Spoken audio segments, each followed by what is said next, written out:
Deep in the heart of the Matanuska-Susitna River Valley, we find Herman Brothers Field in Day 2 of the Alaska Baseball League. Hi friends, Howie Boxley alongside Trey Yanity. Trey, a rain-shortened game last night, but a victory for the Miners nonetheless. They take it 3-2 in a rain-shortened game that ended in the top of the 6th inning.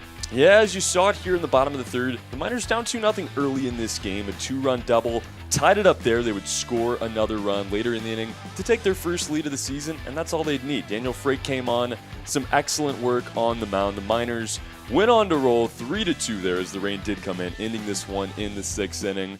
And, some rain carried over to today. Yeah, the rain lasted for a little while last night. The field wasn't in the best condition, but the coaches and the players were out early and late this afternoon getting the field ready and prepped for Game 2 of the season between the Anchorage Bucs and the Mat-Su Miners. You're watching Mat-Su Miners Baseball on YouTube. Stick around. First pitch, keys to the games, lineups, and more right after this.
Good evening, everyone, and welcome to Mat-Su Miners Baseball on YouTube. Howie Boxley alongside Trey Yanity as we are just about set for baseball at Herman Brothers Field. It's the Anchorage Bucs taking on the Mat-Su Miners. The defense for the Mat-Su Miners tonight, it is Casey Sunseri in left, Carter Young in center, Vergara in right, same outfield as last night when the Miners won 3-2. In the infield, it's Jacob Steele at third, Josh Pano at short, Nathan Rose gets the start at second tonight, Nick Sorelli at first, and the battery for the Miners will be Brandon Heidel and Michael Yates. The right-hander gets the ball for Mat-Su in Game 2.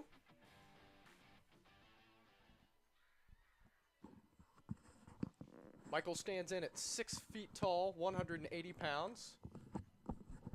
Out of East Stroudsburg University. Trey and I had a chance to talk to him before the game, and he said he's fired up, he's ready to get the ball and get a victory against the Anchorage Bucs. First batter for them will be Cody Grebeck, the shortstop, and he lashes one to the left side, foul ground. Left side of the field is over, and it's out of play. I'm not going to say a beautiful night, Howie, but we do have clear skies to this point in the evening.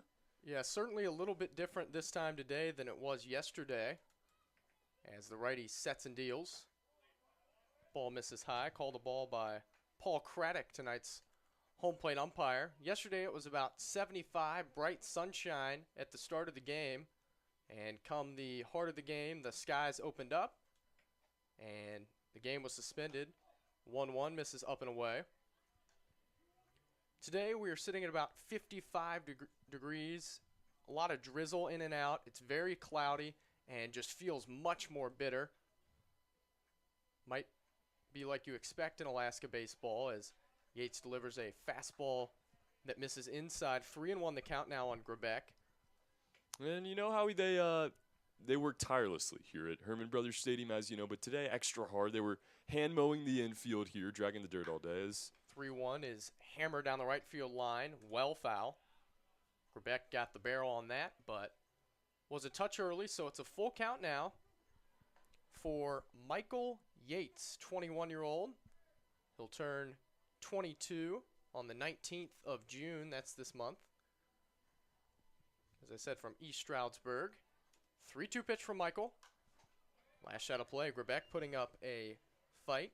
This year for the Stroudsburg Warriors, Yates with a 4.15 ERA, appeared in 11 games, 17 and a third, allowed 11 runs, walked 8, struck out 16. As he has a fight on his hands here with the Bucs leadoff hitter, Cody Grebeck. 3-2. Swung on and hit softly out to short. Diving play and off the glove of Josh Pano as he tried to get that sinking liner, but couldn't. So Grebeck is aboard with a leadoff hit. Very unfortunate for Yates there as that ball wasn't hit awfully hard, but Pano had to charge in, tried to dive at it on a sinking liner and wasn't able to come up with it. So Grebeck is on first to start the game. Yeah, you know, this is kind of what we saw last night as well, Howie. Long at bats early on in the first inning. Some battles and a couple of base runners for the Pilots as Hood was able to get out of it. Let's see what we got here. Mitch Simon, the batter, and he takes inside.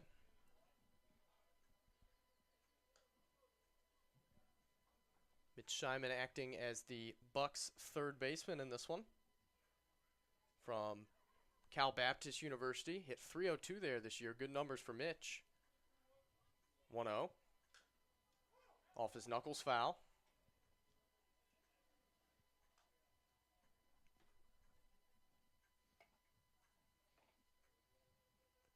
Really our first cool day here in Alaska, Howie. Been treated to some excellent weather to this point, and I didn't really know what to expect before we got up here, but now we're starting to get the full effect of this beautiful state.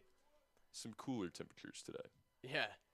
May have brought on the broadcaster's jinx last night talking about how good the weather is as Yates picks off over to first. Back in with the dive is Grebeck. No tag applied by Nick Sorelli, the Miners' first baseman. Go through Yates' repertoire in a moment. His right-hander comes from the stretch. Kicks the leg and fires. That ball's on the ground to third. Might be two. Steele has it. Flips to second one. On to first. Wide throw. And no further advance by Simon. So fielder's choice sends Grebeck off the diamond. 1 out. And Sean Maple will be the batter. Yeah, it looked like for a second there they might have been able to turn two, but a high throw, quick runner coming down the line. Going to make that play tough. Yeah, that throw got away from Rose just a bit. Miners had a couple of errors yesterday. They had the throwing error in right field by Vergara and an error later on by Jacob Steele. Of course, that is not an error there, as no further advance by the runner, and Grebeck was forced out at the second base bag, 5-4. Sean Maple, the batter now. Runner on first, 1 out. Top of the first, the pitch. Good pitch by Yates. That is the slider, his primary secondary pitch. Fastball sits 89 to 91. Also sports a changeup and a spike curveball, as he calls it. Yeah, 1 pitch coming to Maple instead to first.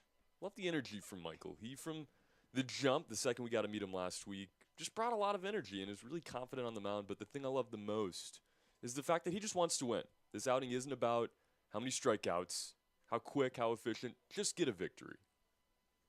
1 coming here to Maple. And that was a pitch that bent around the plate for a ball.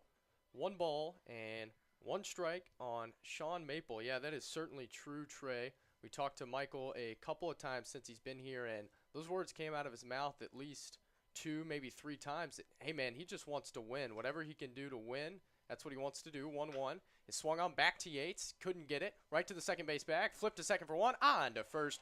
4-6-3 double play gets Michael Yates and the Mat-Su Miners out of the top of the first. We're through 1/2 inning. It's the Bucs nothing, and the Miners are coming up.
Strikeouts.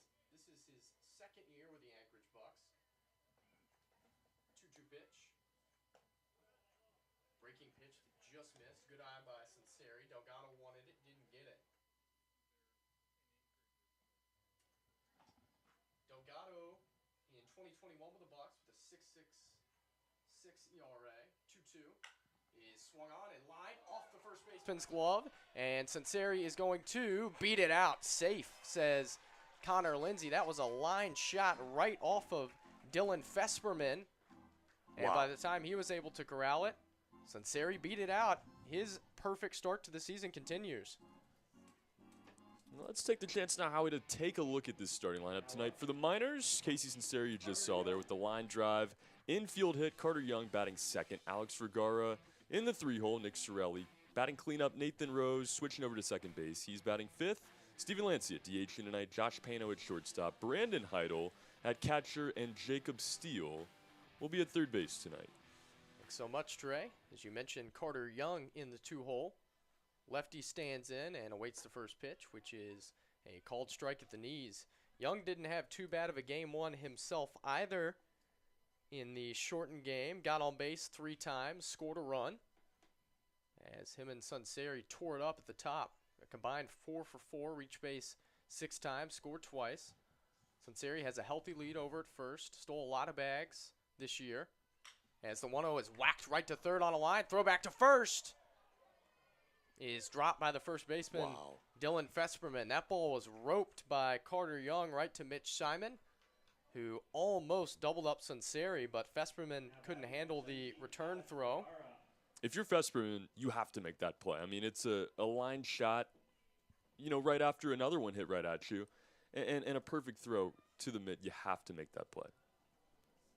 So Fesperman can't. Back-to-back times he's unable to make the play. Single and a line out to the third baseman brings up Alex Vergara, the Miners right fielder.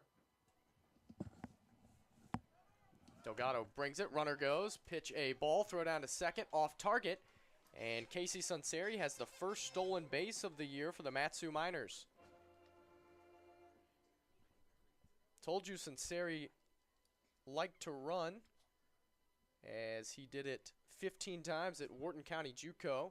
Was 13 for 15 in stolen bases. Vergara was 1 for 3 in the 2022 season opener.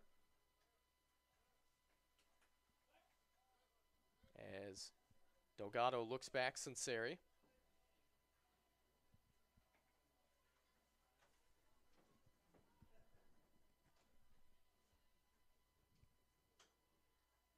Right-hander fans the glove around his waist, checks Sunseri, brings the pitch to Vergara, and that one's spiked. Good block by Dylan Maltby with a backhand. The defense for the Bucs, who fan out in their black tops, gray pants, yellow B on their chest. Sean Maple in left, Garrett Anglam in center, Zach Jenkins in right, Mitch Simon, Cody Grebeck, Reed Brock, and Dylan Fesperman left to right. Across the infield, it's Maltby and Delgado, the battery. 0-1 to Vergara. This is off the plate, 2-1 now the count.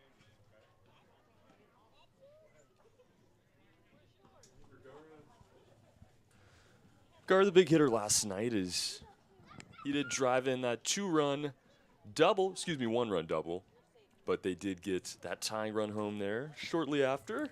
Yeah, on a wild pitch. Check the runner, and the 2-1 just missed off the plate. 3 balls and a strike now. Game-winning run yesterday was scored in the 3rd inning by Vergara. Sacrifice fly from Nathan Rose, the difference as the skies opened up in the top of the 6th. And the Miners were able to improve to 1-0 on the young season. Time called here as Vergara steps out. Clouds still looming here at Herman Brothers Field, but starting to get a little brighter. Maybe this is the reverse of last night's game. It starts with the rain. Maybe we'll see some sunshine by the end of it. Yeah, it's been a very gloomy day here in Palmer, Alaska. Clouds lingering throughout. 3-1 to Alex. Swung on and popped back over us and into the crowd. Another pretty good crowd tonight. It's a little bit difficult to see from the press box. We had over 1,000 show up on opening day, and there are a lot of people here tonight. Not very many empty seats from what I can see. Braving the weather? Yes, they are. They are Alaskans, so they are used to it. This is nothing. Ryan Delgado brings it. Swing and a miss. Good breaking pitch by Delgado to retire Vergara. 2 outs now. And that'll bring up Nick Sorelli. First baseman, number 37, Nick Sorelli. Sorelli had a quiet opening day for Matsu, but that is likely to turn around soon. Led the Miners in all kinds of categories last year, including on-base percentage, slugging, OPS, and homers. RBI chance for him here. Delgado checks on Sunseri at second. Brings it. Down and away. Right-hander might work very carefully to Sorelli here with a base open and Nathan Rose on deck. Might want the righty-righty matchup. Miners in their camouflage tops, white pants, yellow lettering and numerals. Miners across the chest. 1-0. Just missed outside, 2-0. I like these uniforms. We see the Bucs in their road blacks with the gray pants there, but the Miners sporting their second uniform in as many days. We saw the green uniforms on picture day. Still waiting to see the yellow, and I think maybe a red, white, and blue in there at some point this season as well. Yeah, a lot of uniforms stacked up in the lockers for the Miners. Sorelli in the hitter's count, 2-0. Here comes. Slider that broke back to the outside corner. Nice pitch by Delgado. 2 balls and a strike now.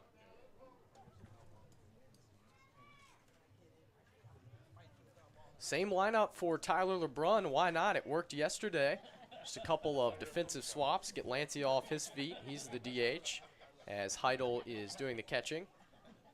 And the second and third baseman swap positions. 2-1. Runner goes to third. That pitch gets by the catcher. And Sinceri takes a wide turn, but will stop there. So it's 2 stolen bases in the inning for Casey Sunseri, who is likely to be doing a lot of running, especially in this ballpark, Trey. There is just a ton of room behind home plate. It's really a lot of room everywhere. You go down the left field line, the right field line, you're probably talking about 50 yards all the way from that foul line up to the fence there. Got about 25 yards of grass, and then you got some dirt starting there as well. And you know, on a wet day like this, Howie, that ball maybe not rolling as quickly back to the fence as it would on a dry day. So several things really aiding the base runner there. But the Miners now just 90 feet away from taking their first lead tonight. Brief meeting on the mound between Maltby, the catcher, Delgado, the pitcher. Quick word from Kyle Watson, the Matsu Miners third base coach, into Sinceri's ear. Attaboy, 2 bags in the inning. And Nick Sorelli in a 3-1 count trying to drive in the game's first run. The pitch. Swing and a shot into right center field, but right at Garrett Anglem, who hardly had to move. Sorelli got it on the barrel, but will be retired. 2 in the inning. Miners threatened, but can't come through. We're through 1 complete, and we are no score at Herman Brothers Field.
Crash.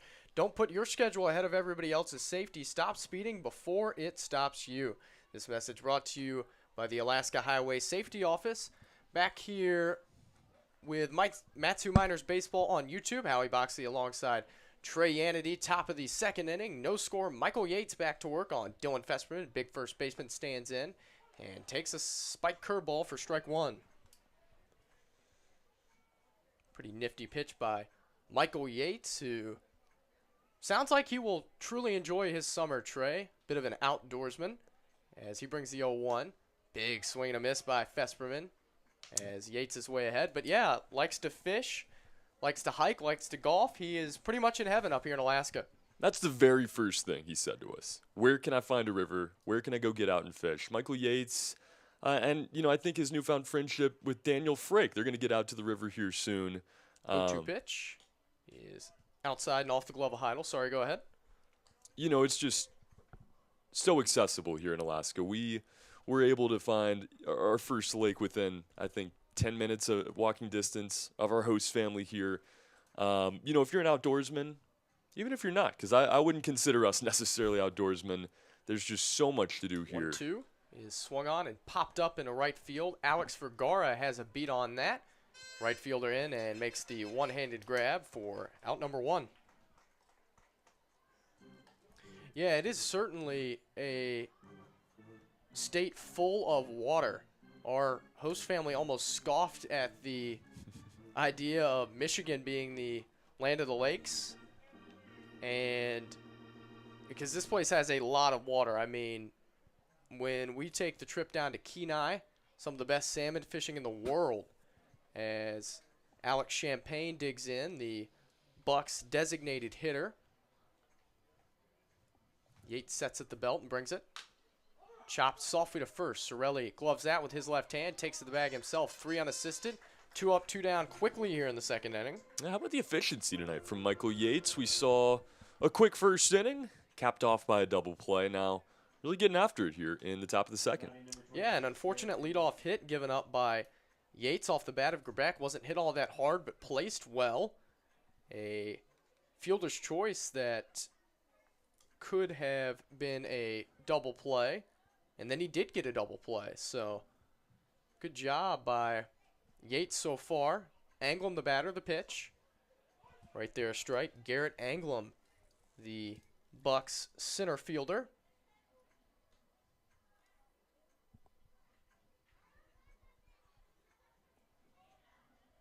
Yates brings the 0-1. Swung on and fouled back. Strike after strike for Michael Yates. Looks like we might have lost our camera there over the field. Bear with us. We will get that adjusted.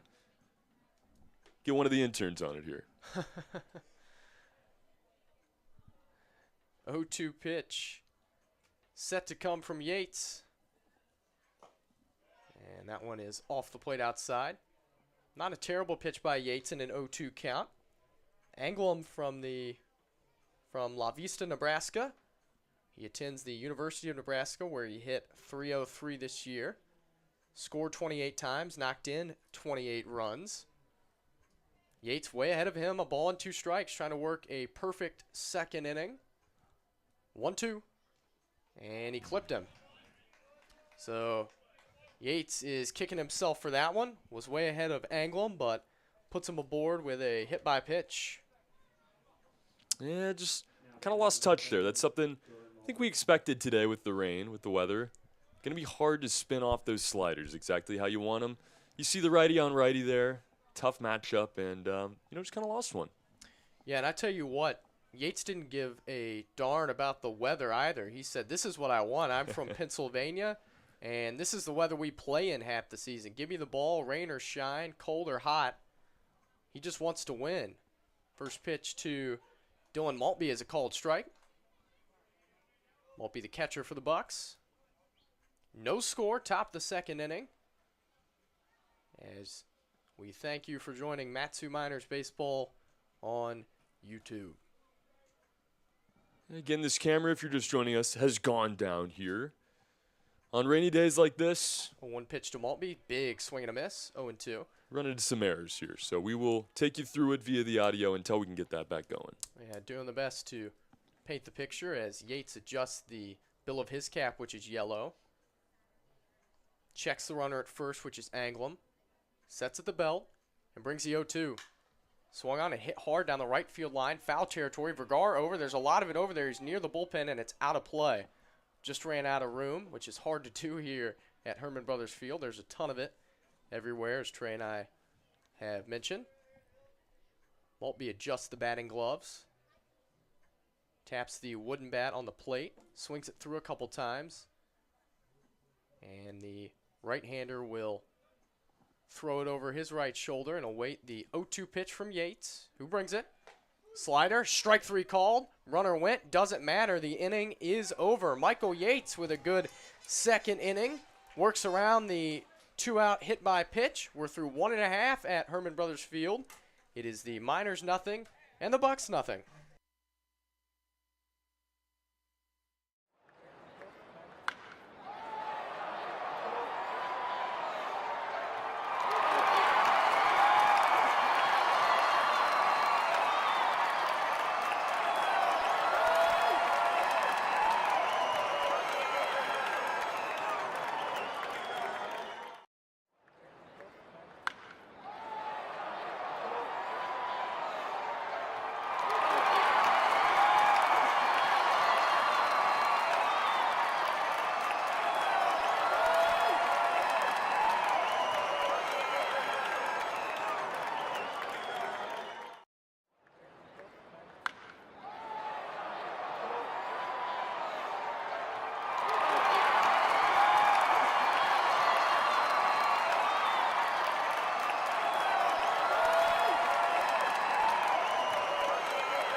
Back at Herman Brothers Field as Nathan Rose digs in against Ryan Delgado and takes a strike. We apologize, folks, for the technical difficulties trying to get things sorted out. 0-1 is swung on and fouled off by Nathan Rose, the Miners' second baseman. Played third base last night for Matt Sue in the 3-2 victory on opening day. Bowling Green University for Nathan Rose. Delgado brings the 0-2. That's taken high. Rose hit .322 at Bowling Green this past season. Played in 49 games out of the 52 that the Falcons participated in. 1-2 pitch to him. Swung on and grounded out to second. Reed Brock has a beat on that, gloves it, and flips to first for out number 1. Having to play the role of engineer, color at this point in the game and everything else tonight. Sorry about that, Howie, but you sound wonderful. No, you're doing an excellent job. No engineer for Trey and I. We're the engineers, we're the broadcasters, so we are doing the best we can. Bear with us, folks, as Steven Lancia digs in, the designated hitter. First pitch from Delgado. Called strike by Paul Craddock. Lancia did the catching last night. He is going to share that role with Brandon Heidel this year in Palmer. Delgado goes into his windup and brings the 0-1. Breaking pitch right there, strike 2. Back-to-back sliders from Delgado. Working quickly. 0-2 pitch. Off the plate outside. You know, Lancia, one of these guys that you really feel is going to step into it as the summer goes on. A youngster learning behind the plate, I think, to this point, and, you know, getting opportunities like this to come out here and hit on nights where he's not in the field. 1-2, big swing and a miss by Lancia late on that fastball. Back-to-back outs for Delgado to start the bottom of the second in a scoreless game. Now batting shortstop, number 12. 2 strikeouts now for Ryan. As the Miners shortstop will dig into the right-handed batter's box. That's Josh Pano. Pano has some teammates on the Anchorage Bucs. He's from Cal Baptist University, Riverside, California. First pitch to him. Called strike on the outside corner. Such a heavy California presence in this league, West Coast in general. I mean, you talk about some of the kids we see from Grand Canyon University, even into Texas, Arizona. 0-1 is swung on and laced into left field past the diving Cody Grebeck as the shortstop tried to glove it but could not. Second hit of the game for the Miners and a 2-out threat as Brandon Heidel will be the batter with a man aboard. Yeah, certainly a lot of players from the West Coast in this league, which makes sense. Of course, Alaska is quote-unquote near the West Coast, if you even want to call it that. A lot of players from Gonzaga, especially on the Anchorage teams, of course, in Seattle, Washington, as Brandon Heidel digs in with Pano on first, 2 outs, bottom of the second, scoreless game. Delgado brings it. Swung on and lofted into shallow center. Might be in, and it is for a hit. That was placed perfectly. Here comes Pano to third. He's going to slide in safely. That worked out pretty well for Brandon Heidel as he dumped that right in between Reed Brock and Garrett Anglum, who were going out and in at the same time. Back-to-back knocks and corners for the Miners with 2 outs. You know, 2 massive errors there for Anchorage. 1, you don't get there on the pop fly, no communication. Number 2, a poor throw, a good throw to third base. And there's no question he's out there on the tag, but instead, nobody out. The inning continues, and now the Miners, again, just 90 feet away from the lead. Yeah, Pano might have been in trouble there with a good throw from Anglum, but he was aggressive on the base paths and was rewarded. Jacob Steele, the batter, with runners on the corners and 2 outs. The pitch is outside and off the glove of Maltby. Here comes Pano. The throw to the plate is going to be in time. Wow, great play by Maltby to gun down Pano, who tried to score the game's first run. That is how the second inning ends. We're still scoreless at Herman Brothers Field as we're off to the third in game 2.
Back in Palmer, top of the third inning, a scoreless game between the Matsu Miners and the Anchorage Bucs as Zach Jenkins will dig in against Michael Yates, who has had a pretty efficient first 2 innings.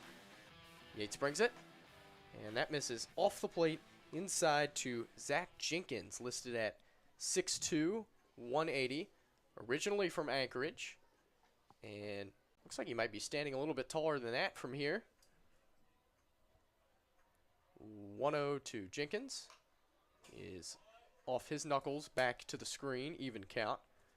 Yates is doing exactly what James Dillard, Tyler LeBrun, and the rest of the Matsu Miners faithful want you to do, not only has he kept the Bucs scoreless, but he's doing it proficiently in a spot early in the season when the Miners don't have very many arms.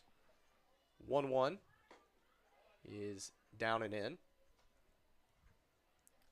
Like a lot of teams, the Miners are lacking some of their roster, and that means they're thin on arms with games scheduled today, tomorrow, Thursday, and Friday before their first off day come Saturday. 2-1. Swung on and lashed down the left field line. That is a foul ball. As Brad Polk throws up both of his pans, that just missed the chalk.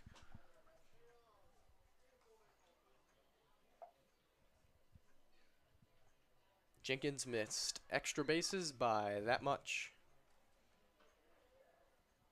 Yeah, that ball probably about 1.5 feet off the line. Just kind of poked at it. We've seen a lot of that so far in this game. And, a lot of solid contact as well. We saw several line drives from the Miners there. Yeah, I would think that the ball and the field will definitely play a lot shorter in today's game as compared to yesterday's when temperatures were 20 degrees warmer. 2-2 pitch from Yates. Just missed. Tried to get him with a slider.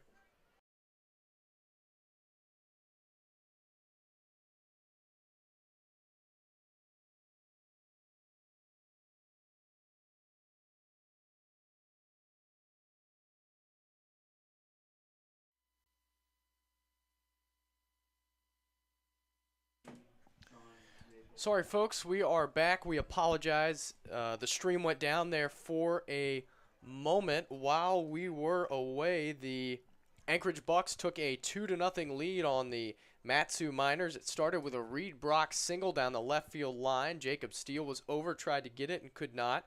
That advanced Zach Jenkins to second base, who had walked prior to that single. Cody Grebeck laid down an excellent bunt as Brandon Heidel was up to pounce on it. A bang-bang play at first and called out there by Connor Lindsay. So then there were runners on second and third, one out, and Mitch Simon just hit a ringing double that Carter Young was chased all the way back near the warning track on and threw his glove up, could not make the catch. That scored Jenkins from third. It scored Brock from second base, and Mitch Simon stands on second right now in a 2-0 game in the top of the third. Well done, Howie. We just cut the stream to save you guys from watching the Bucs put 2 runs on the board now. Definitely a different night when it comes to our production, but we are back here. It is 2-0. Sean Maple, the batter, as the delivery is brought, and that is rifled into right field for a hit.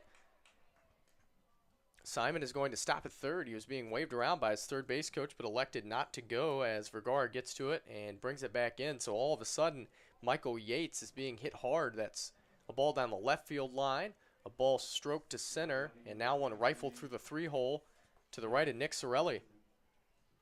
Yeah, an interesting decision there by the base runner. So that ball was hit in the right field, not very hard. He would have had enough time, I think, to get around the bag, especially with the conditions today. And especially with his third base coach waving his arm around. Yeah. As Mitch Simon decided to stop. Maybe the right decision. We'll never know. Dylan Fesperman, the batter. Right-handed first baseman, stands in with runners on the corners and one out. Pitch. Outside. Backhand stop by Brandon Heidel. Fesperman skied to right his first time up.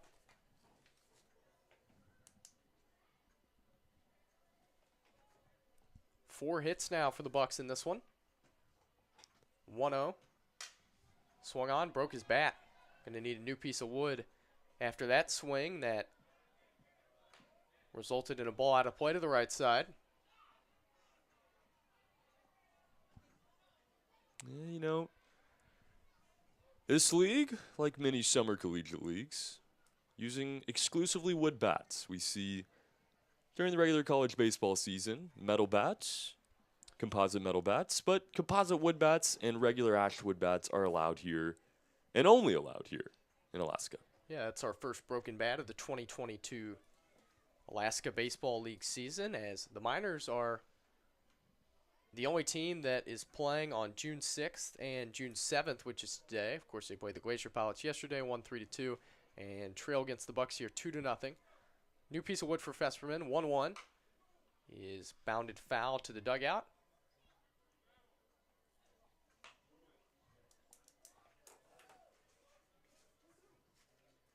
A lot of the players in their hooded jackets down there along the first base side. That's the Miners dugout.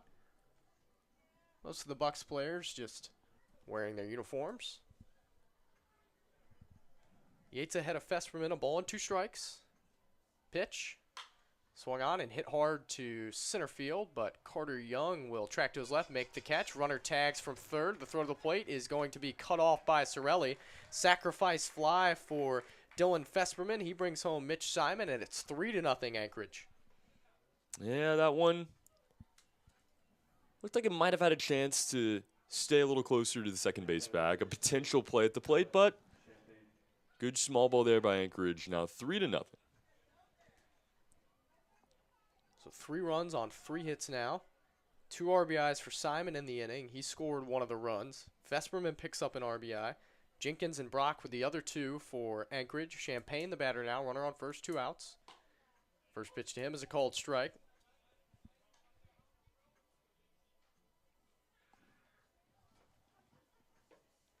It's always a tough decision for the first baseman to decide whether they want to cut off the baseball or not. Try to prevent Maple from taking an extra base. 0-1. Outside corner, strike 2. But, of course, at the same time, you would like to have a shot to get the runner out at the plate, as that may have been an opportunity. Tough to say. And, you know, it's interesting looking at these first 2 nights in the third inning. A sacrifice fly, the difference for the Miners last night. Getting the best of them today. 0-2. Outside corner, just missed. Yates hit his spot. Heidel set up away, and he just peppered the glove near the outside corner, but a touch off the plate. Really good pitch on an 0-2 count to Alex Champagne. Ball and 2 strikes now. Maple takes his lead off first. Sorelli holds him on. Yates delivers the 1-2. Swung on and rifled into right field again. Another base hit for the Bucs. Maple cuts the bag and heads to third. The throw from Vergara is on the money but dropped. Wow. Vergara just showed off his arm in right field, but Steele couldn't handle it. Was trying to gather the baseball and apply the tag at the same time and was unable to do so. It is a 4th Bucs hit in the inning as Champagne takes second on the throw.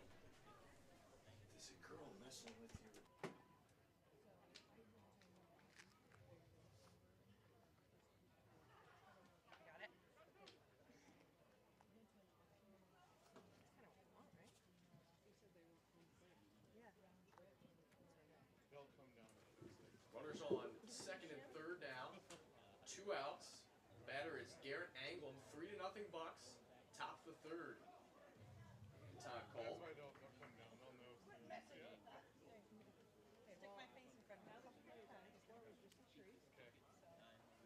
Garrett Anglem was hit by Yates on a 1-2 pitch back in the second inning. Michael brings it. Slider. Steve Ryan. All started with a Zach Jenkins walk. Leadoff walks oftentimes lead to trouble. And this time they certainly did here in the third.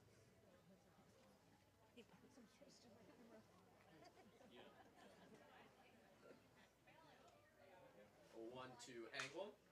Swung on and popped up behind home plate. Heidel gives it a peek as it is off the roof right overhead. That almost sounded like a shattered bat as well, but Anglem not going to the bat rack to get a new piece of lumber.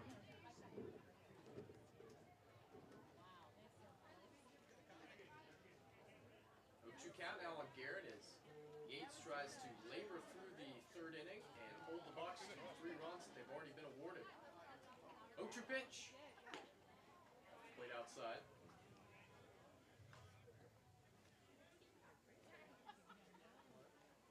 Maple, the runner at third base. Alex Champagne, the man on second. They both reached on 1-baggers. Anglem waits the 1-2 pitch. Slider, strike three call. That's a pretty pitch from Michael Yates to get out of the third inning, but a productive one for the Anchorage Bucs. They send 8 men to the plate, collect 4 hits, and score 3 times. We're off to the bottom half of inning number 3. It's the Bucs 3 and the Miners nothing. Oh, I was at first, but then I saw 27.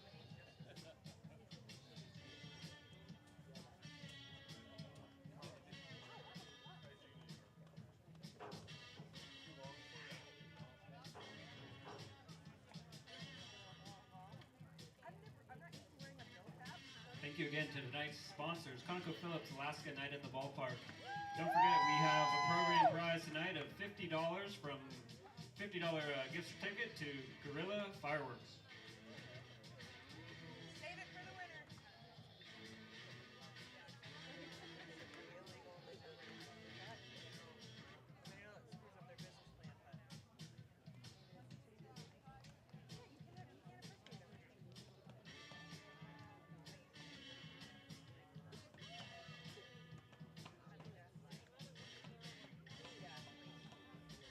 We're on Crooked Lake, same road access, but separate from the big Lake Boulder Highway.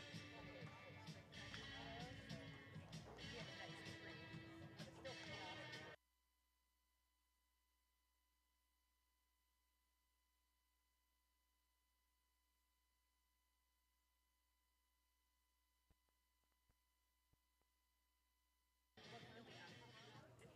Back here in the bottom of the third inning at Herman Brothers Field. Again, we are having more technical difficulties. Things just not going our way here tonight on the broadcast end. But once again, I will do my best to bring it to you radio style as Jacob Steele stands in the right-handed batter's box against Delgado. And the first pitch is cut on and missed.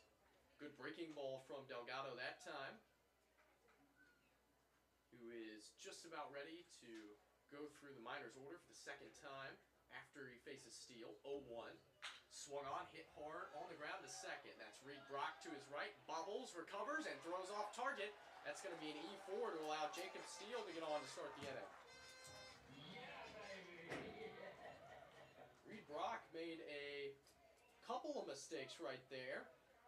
Pretty routine ground ball to his right, bobbled it, recovered, then threw wide of the bag, pulled Festerman off of it, and Jacob Steele was able to reach first base on the E4. So Casey Sunseri stands in. He's been magical with that stick in his first 4 tries with the Miners. 4 for 4 for Casey. First pitch from Delgado. It's a called strike at the knees. Carter Young due up next, and then the heart of the order for Matsu, Vergara, and Sorelli lurk. As they try to battle back, it's 3-0 Bucs in the bottom of the third. 1-0. Swung on, missed. I'll actually make it 0-2 on Sunseri after the first pitch was called a strike at the knees. Bucs scored 3 times in the top of the third on 4 hits. Sunseri and the Miners trying to respond here in the bottom half. Check of the runner. And the 0-2 pitch is downstairs, and that gets away from Maltby. Jacob Steele will take second on the pass ball. Couple mistakes for the Bucs here in the bottom of the third. And a runner in scoring position now for Casey Sunseri and a 1-ball, 2-strike count.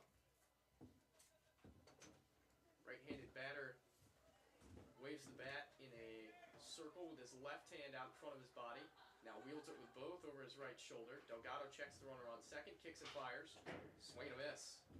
Sunseri's retired on strikes. That is the first time that he will have to walk from home plate to the dugout, as it's the first time that he has number 20, been retired in the young 2022 Alaska Baseball League season. Third strikeout for Delgado. And now the center fielder Carter Young will dig in as we attempt to get our video feedback and establish. Again, we apologize. You're listening to Matsu Miners Baseball On YouTube, Howie Boxley alongside Trey Yandity working hard to get things going again. Carter Young, the batter now. Delgado brings it to him. Down and away. 1-0 on Young. Young attends the University of Central Missouri, where he hit .288 last year. 34 runs, 28 knocked in. Ahead 1-0 on the right-hander Delgado. Delgado stares for a long time at Jacob Steele. Raises his left leg up, looks him back, and now will reset on the hill.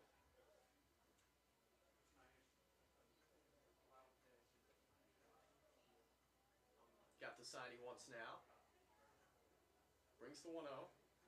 Swung on and hit hard down the left field line. That one is tailing and one hops the wall foul.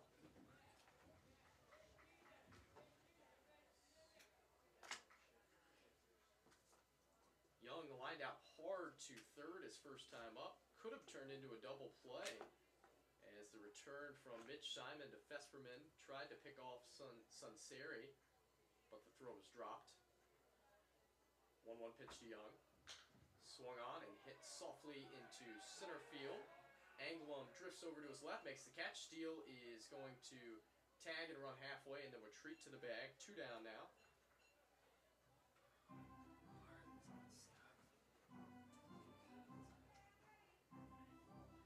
Last hope for the Miners in the third inning is Alex Vergara. Now batting number 17, Alex He Vergara. struck out swinging his first time up, one of 3 victims collected by Ryan Delgado. We'll see if Michael Yates comes back out in the top of the 4th. Had to throw a lot of pitches in the 3rd.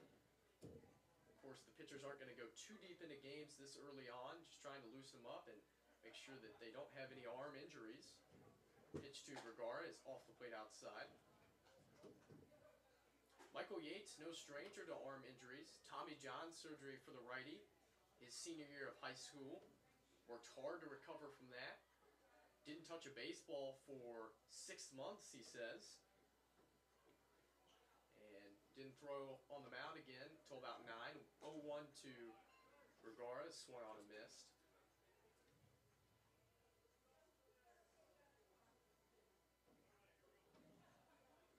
Yates was cruising right along until the top of this inning. Leadoff walk. 4 hits followed to put the Bucs on top 3-0. That's where we stand in the bottom of the 3rd with 2 outs and a runner on second. As Delgado once again raises his left leg. He about 6 inches off the ground and pinwheels towards Steele to looking back. Vergara adjusts his cap. Wheels the bat over his right shoulder. And awaits the 1-1 pitch from Delgado, which won't be made. He will do that same maneuver. Pick up his left leg, spin around in a circle, and just stare at Steele. Brock and Grebeck, the middle infielders, nowhere near the second base bag. Really just a token gesture to try to keep him close. Now he brings the 1-1, which is a slider that bends in for strike 2. Steele also hopping around a lot on the second base bag. Over near Brad Polk, the third base umpire, who's of course shifted over with the man on second. Vergara down to his final strike. 1-2. Swung on, missed. Slider tied him up inside. And Ryan Delgado is able to get out of the 3rd inning. Leadoff air unable to be cashed in by the Miners. We're through 3 complete. It's the Bucs 3 and the Miners nothing.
Back here in the top of the 4th inning, we have a pitching change to tell you about. Here to get you through that and the heart of the game, it's Trey Yannity.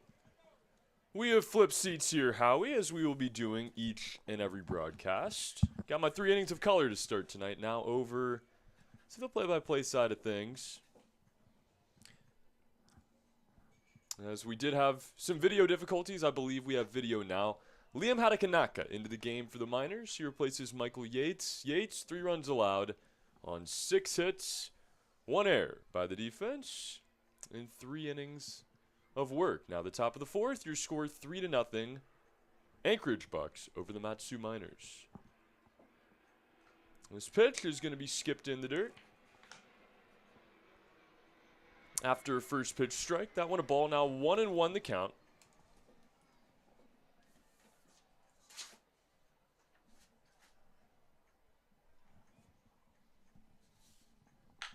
This one swung on, driven in the air to left field softly, and it's going to bloop in for a base hit.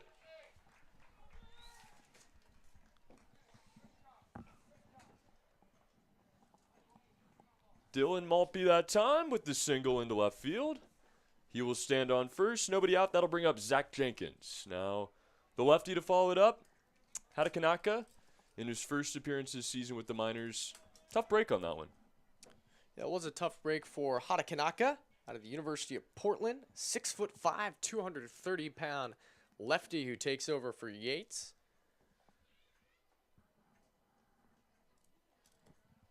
As Hadakanaka the first time from the stretch. The pitch is going to be a called strike, that one hitting the inside corner.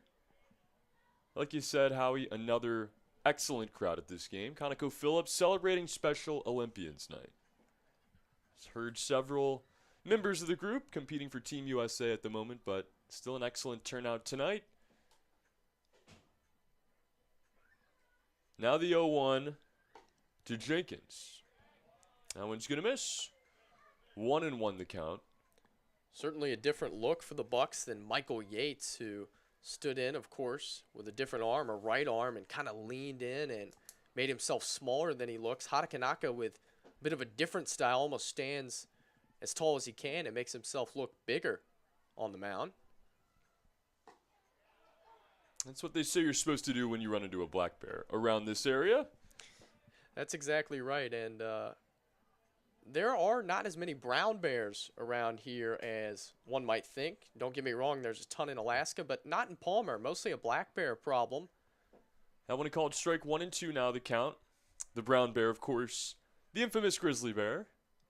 Typically, I don't think they all qualify as grizzlies. This one, thought about it, lays off. It's a curveball that misses away. That'll make the count 2-2 now. Yeah, I think we were told by a local that they're grizzlies if they're within 50 miles of the coast or something like that, and that they're all brown bears. So they're all brown bears, but they're not all grizzlies, we hear.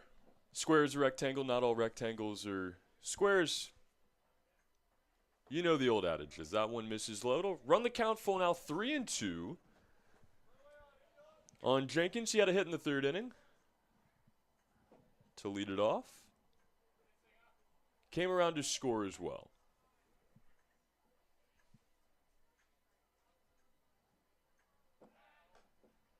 Pickoff attempt. The runner is there in time. That was a nifty pickoff attempt by the big left-hander. He had me fooled and almost was able to get Maltby, who was able to dive in and around the tag of Sorelli. Now, what a nice throw. Love seeing it from the left side. This pitch is in the dirt. It's going to be ball 4. The runner goes. Gets the free second base anyways. Thought about making the turn. Does not. He will hold up there. Now runners on first and second base. Nobody out. A bloop hit and a walk allowed now by Hadakanaka.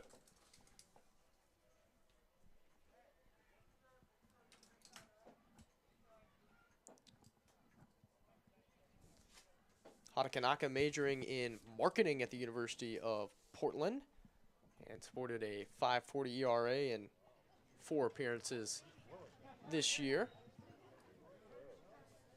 Really bright young man. Got the chance to talk to him on that first practice. Yeah, despite his size, he is very likable. Smiles as big as he stands tall, and is always happy to help us out, as are all of the Miners players, and the entire organization, quite frankly, have welcomed Trey and I with open arms. Certainly. That one missed low, a ball. This one swung on, tapped back to the pitcher, Hatakanaka. He looks to third, now to second, going to throw it there. The force out onto first. Not in time. As they try to turn the double play, they get one. The putout goes 1-4. And one away. It'll put runners on the corners now for Anchorage.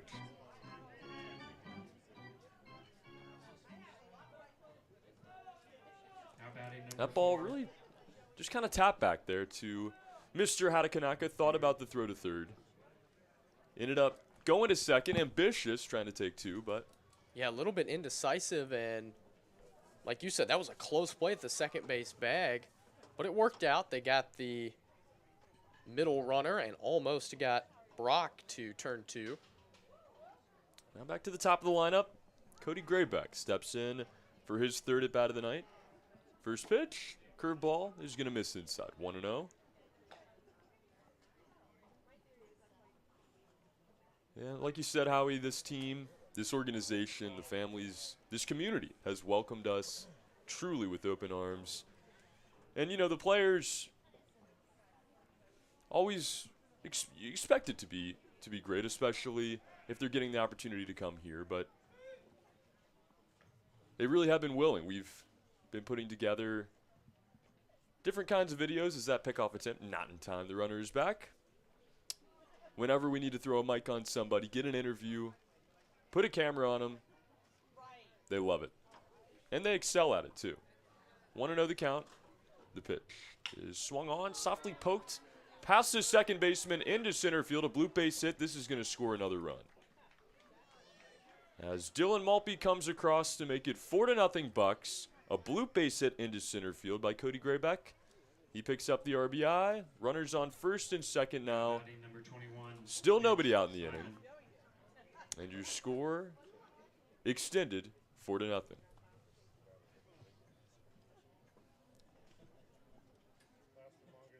Technical difficulties on our end, Howie. Difficulties in the field for the Miners. Not been an ideal night to this point. Not so far for Matsu, but the Bucs are loving it.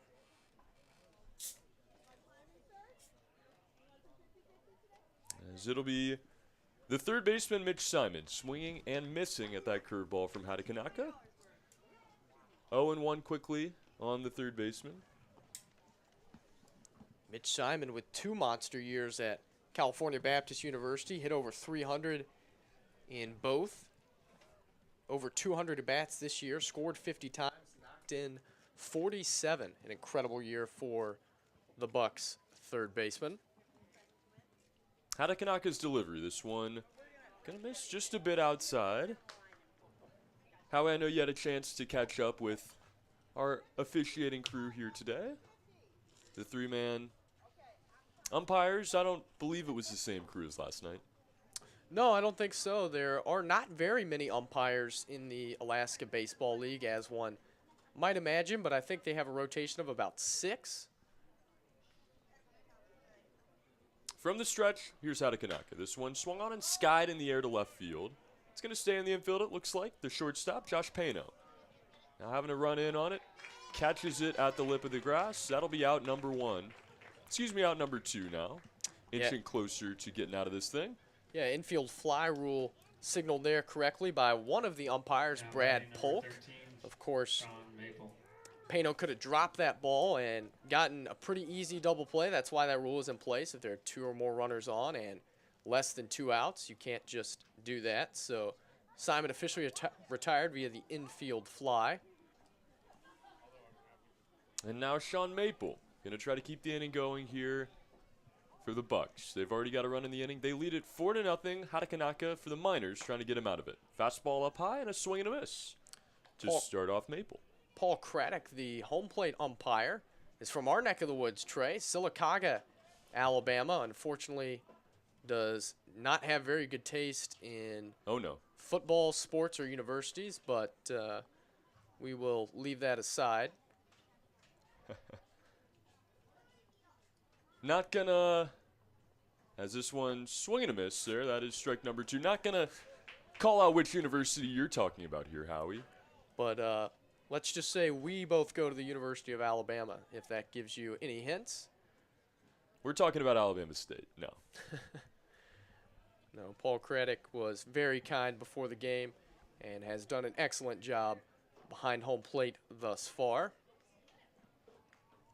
Hadakanaka trying to get the strikeout without him here. 0-2 the count, the pitch. Swung on and laced down the left field line. It's going to be a foul ball, though. About a foot and a half away from that third base bag. Saw a couple of those last night. That one goes foul as well. Yeah, Buck is out of the dugout to run all the way down the left field line and pick up that baseball, as that would have been a prime opportunity for Anchorage to have someone warming up right next to the bullpen, but it was not to be, so somebody from their dugout had to come out and chase it down. Hadakanaka look back to the runner now, trying to get out of this inning. The pitch is swung on, skied the air to center field. It's going to be Carter Young coming in. He's going to make the catch with ease, and that will get the Mat-Su Miners out of this 4th inning, but not before another run crosses here for Anchorage. They lead it 4-0. You are watching Mat-Su Miners baseball on YouTube. Don't go anywhere. The Miners coming to bat after this.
This is Mat-Su Miners Baseball, presented to you on YouTube. Your score is 4-0. The Anchorage Bucs into town for the first time this season.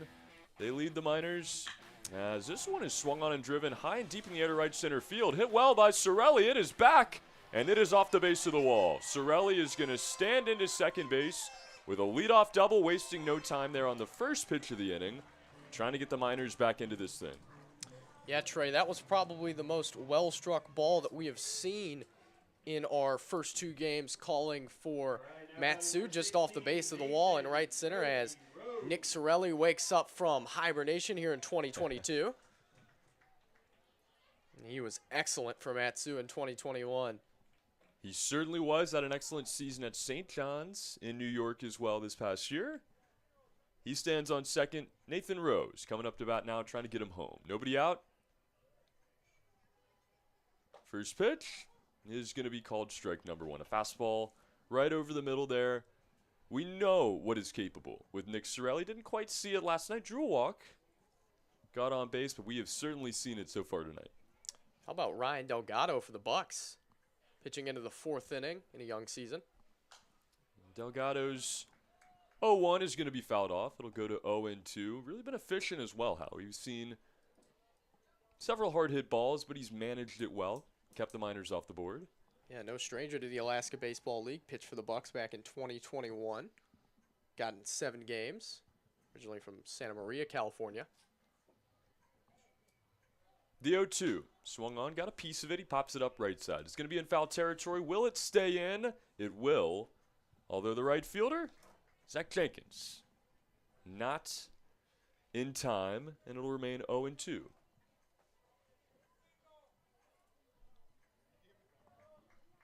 Rose, one of the first players we got to meet here. Soft-spoken, excellent baseball player. Trying to get Mat-Su on the board in game number 2. Now the 0-2. Swung on, popped up again right side. This one going to be well into the seats. A souvenir.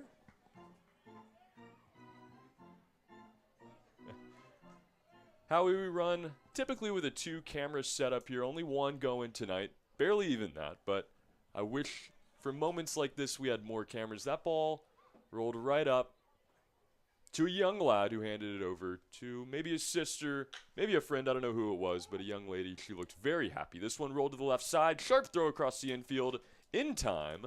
As Sorelli will not advance, he stays at second base. A ground out, that time by Nathan Rose, now 1 away.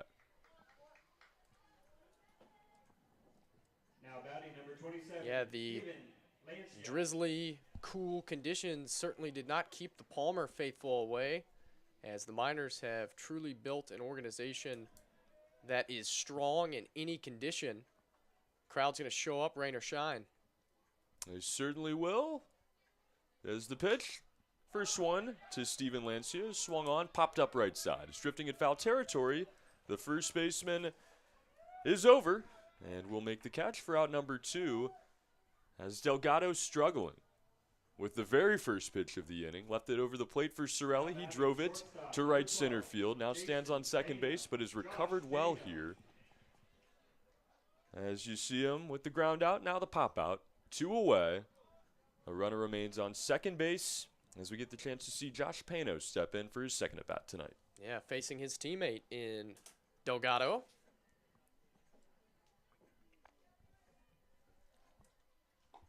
First pitch is a curveball. It misses away. You love to see these matchups. This is truly what summer baseball is about. You throw on a new uniform, you represent a different organization, no matter who you're playing, teammate, during the college season or not. And it's all in good fun, too. I mean, these guys love to compete against their teammates. That's what it's about. The 1-0 is going to miss up and in. 2-0 the count. Curveball, fastball to start out the shortstop. I mean, if Pano gets a hold of one here on Delgado, Ryan won't hear the end of it for the rest of the semester next fall. Thank you to those joining us on YouTube tonight, as the 2-0 is going to be taken for a ball 3-0. Be sure to get in the comments, guys. Let us know what you think. Obviously, a shaky start here for not just the Miners, but our broadcast as well. The rain creating some technical difficulties. That's what we'll blame it on to this point, at least. But we are back now. We have video. I think we have audio. And we are happy to be presenting this game for you guys tonight. The 3-0 now on the way to Josh Pano. That's going to be a called strike. I think a change-up maybe that time from Delgado. Still no action in the Bucs pen. Talked about the Miners trying to stretch guys out, limit players to 50 to 60 pitches in their first start. Delgado is almost through 4 innings and no signs of life down the left field line for the Bucs bullpen. As that one's going to miss high. Tried the curveball again. It is ball 4. And now with 2 away, there'll be runners on first and second for the catcher tonight, Brandon Heidel. Catcher number 7, Brandon Heidel. Looks like that will draw a visit from Justin Mulvaney, the Bucs pitching coach. Yeah. So you're going to see a few members of the infield converge here. Looked like they were heading towards the mound. Maybe just a conversation of their own. Heidel making his first start at catcher tonight. Saw him as the designated hitter. I don't wonder if we're going to see almost an everyday flip-flop between Heidel and his counterpart, Steven Lancia. That will certainly be interesting to see if one guy takes on the more traditional catcher role where maybe you see Heidel or Lancia in there every 2 or 3 games, whereas the other one is only catching one of those. But it could be a flip-flop. You're definitely right. We'll have to see what LeBron and the rest of his staff decide to do. Set to face the first pitch from Delgado. This one, a curveball is in there for a strike. Now 0-1 the count. Seen a lot of first pitch curveballs so far in this inning. Yeah, Delgado's certainly going to that off-speed pitch quite a bit here, and it's worked well for him. 4 strikeouts, no runs so far, as the Miners threaten here in the bottom of the 4th. Looks back the runner at second, now the delivery. This one is scolded down the first baseline, a fair ball. This is going to bring home at least one. Sorelli gets the wave, as it looks like the stop sign is going to be held up for Nathan Rose at third, but a run in for the Miners with the 2-out base hit by Brandon Heidel.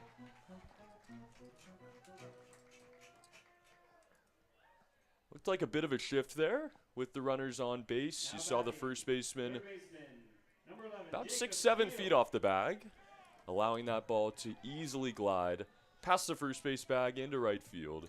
And a run, now 4-1 your score. Yeah, Heidel just served that ball down the right field line into the open hole, and the Miners now have collected 5 two-baggers, and when they have not even batted for 9 innings this year. That's pretty impressive. Pano rather now on third, runners on the corners, as it'll be Jacob Steele stepping in for the second time tonight, trying to keep the inning going here, as we saw the Miners explode in the third inning of last night's game. In the fourth now, down just 3. Let's see if they can keep it going. 1-0 the count here on Steele. Swings at this one, lines it to the second baseman, off of his glove and into right field. Another run is going to come home. Heidel rounding second. He is going to head to third base, standing up there safely. Howie, we are the official scorers in this game. That one is a no-doubt error, and it brings home the second run of the inning, cutting this lead in half. Now 4-2. The Bucs lead the Miners. Now, Miners showing signs of life here. As you mentioned, they've now cut the lead in half here in the fourth. 2-out rally as well. We saw the leadoff double. Ground out, pop out, a walk. And now a base hit followed up by an E4 has made the score 4-2. Runners still on the corners. Back to the top of the lineup, it's Casey Sinceri. Sinceri, one of the heroes last night, as Delgado's going to step off. Reached base in each of his at-bats. A double, a single, and a walk. And a big spot here tonight with 2 outs and runners on the corners. Delgado set to go from the stretch. Here's the first pitch. We're going to have to wait on it as he picks off over there to first base at Jacob Steele. He is back.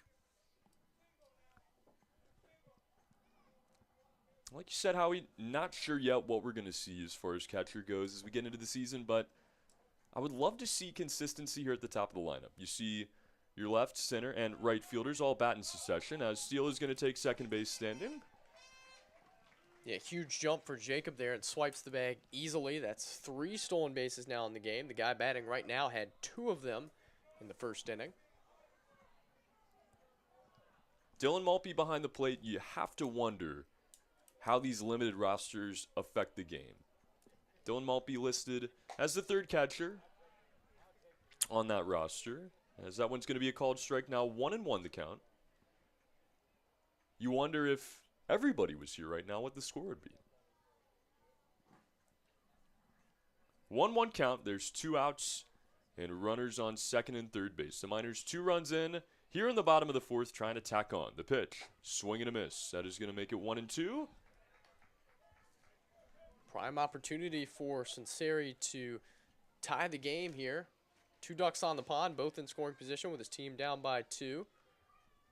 Hit .370 at Wharton County Junior College. Knocked in 31 there. You see him choke up about 1.5 inches on the bat here with 2 strikes. The 1-2 takes it in the dirt. Nice block that time by the catcher Maltby to keep the runner at third base. Kind of leaving it up. That was a good job by Dylan to slide to his right, drop to his knees, and give that thing a body block.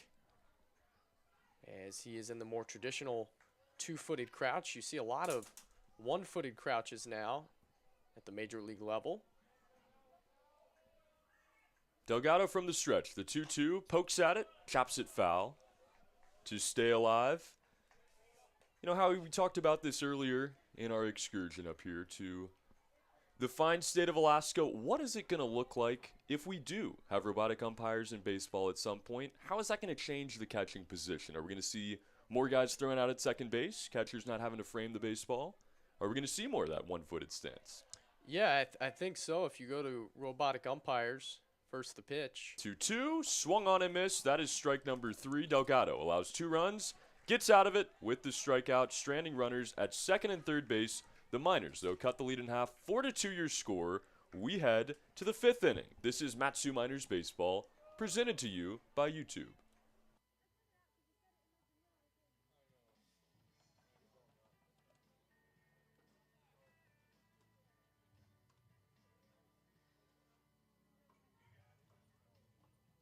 All right, folks, let's get those red tickets back out. This time, I'm serious.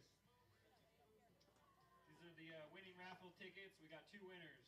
First up, ticket number 6779098.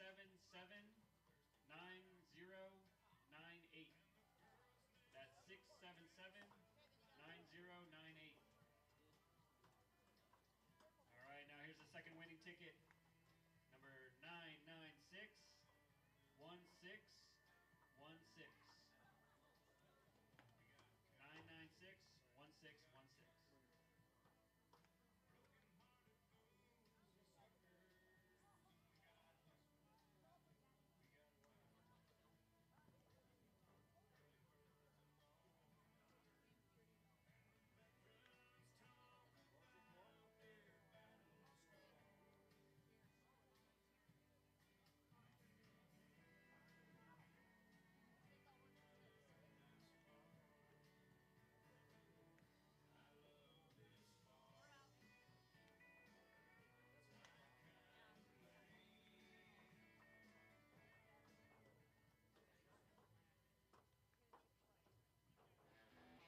Now batting number 92.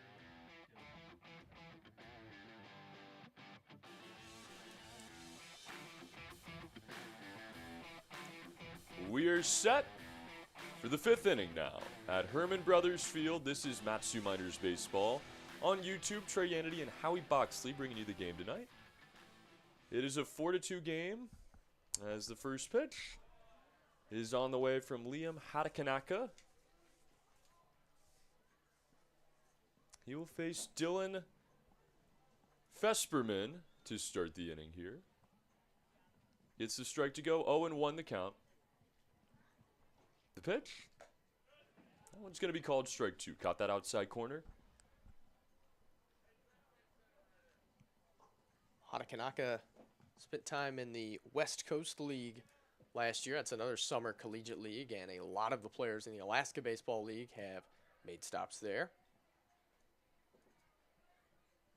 The 0-2, thought about it, lays off in the dirt. It's going to be 1-2. Had that conversation earlier today as well, Howie.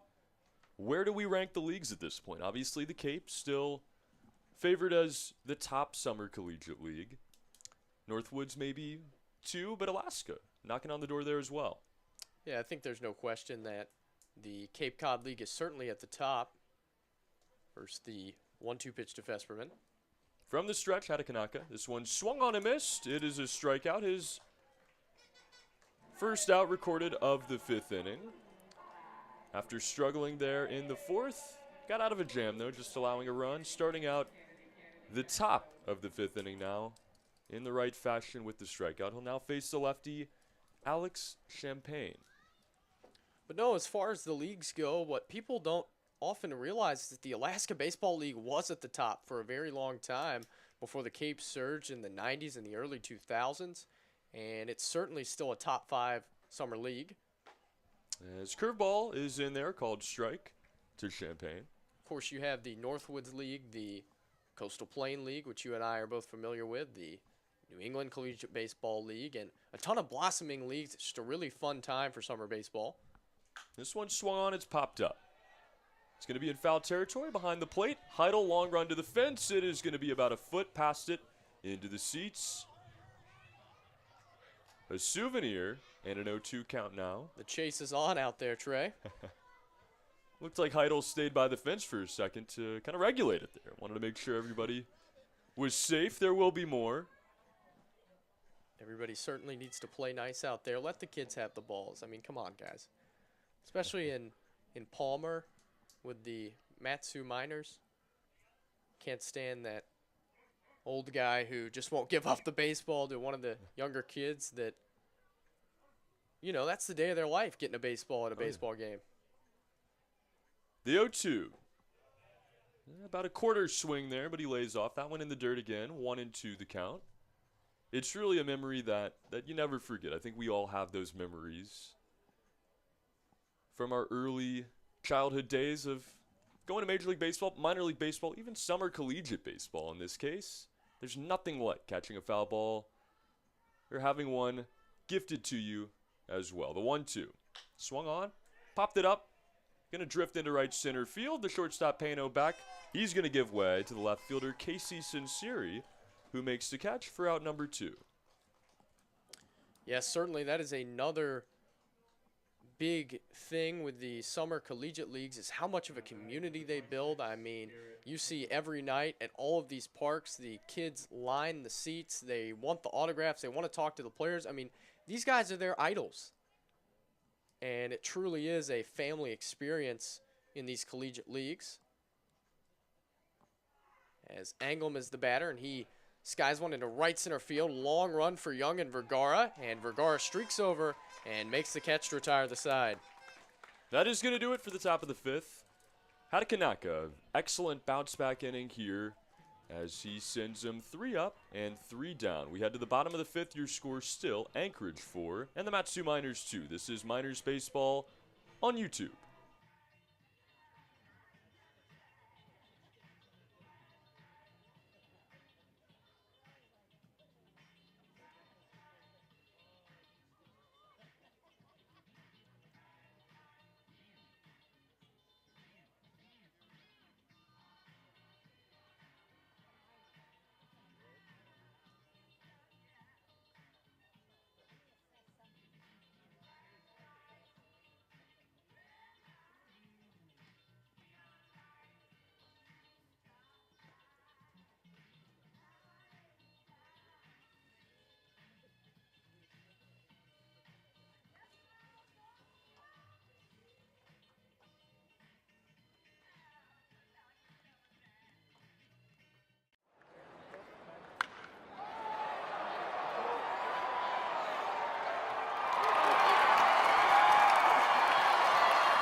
Time for the bottom of the 5th inning. Your score 4-2. The Anchorage Bucs lead the Matsu Miners as it's going to be Carter Young leading it off for the Miners. Young, an excellent night on opening night last night.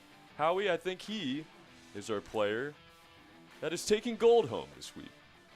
He is set for the first pitch from Delgado, who remains out here another inning. He misses low, now 1-0 the count. Yeah.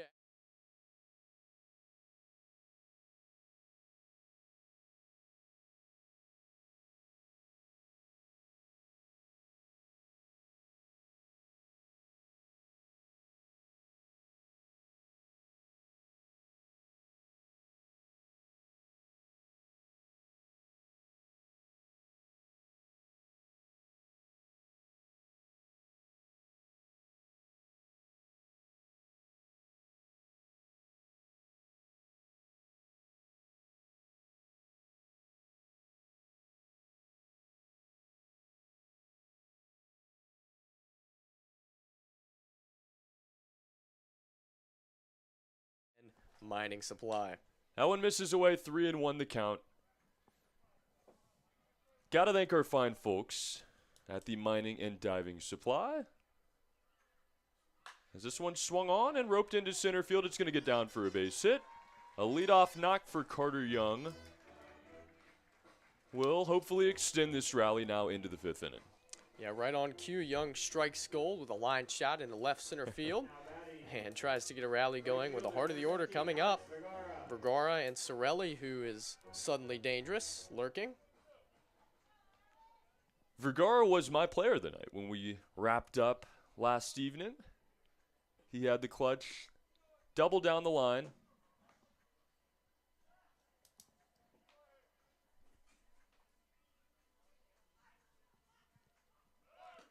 As runner goes for second, throw down, one hops into center field.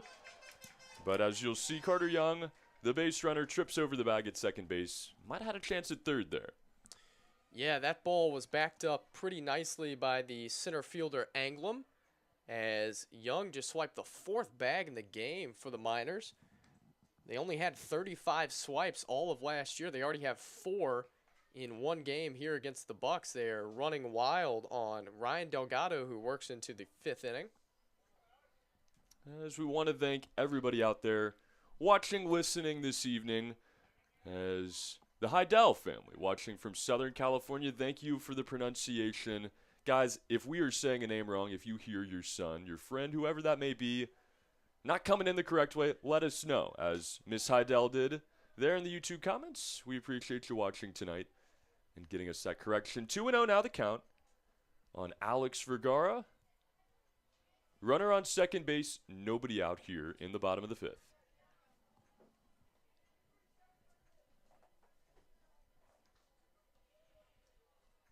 How about the length that we're seeing out of Delgado tonight?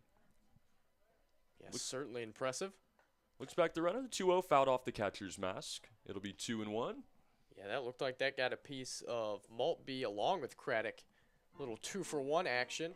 But yeah, certainly for Delgado, as there is action down the left field line in the Bucs bullpen. Hard to get a look at the number from all the way over here, but it is a right-hander loosening, as Delgado has certainly gone longer than we have seen anybody go in this young season. Meets on the mound with Maltby right now.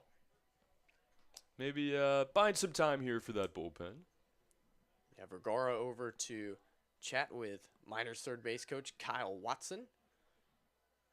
And the umpires in to check on Craddock as well, who took a piece of that last foul ball, threw off the mask and shook it off. It's really a team game. It's fun to watch between the catchers and the umpires. They both go through it, taking foul balls off themselves, and it kind of builds a great bond. And you saw there, I think what you saw was Maltby trying to buy time for Craddock and let everybody shake off the cobwebs, the common courtesy given by both sides. Oh, yeah.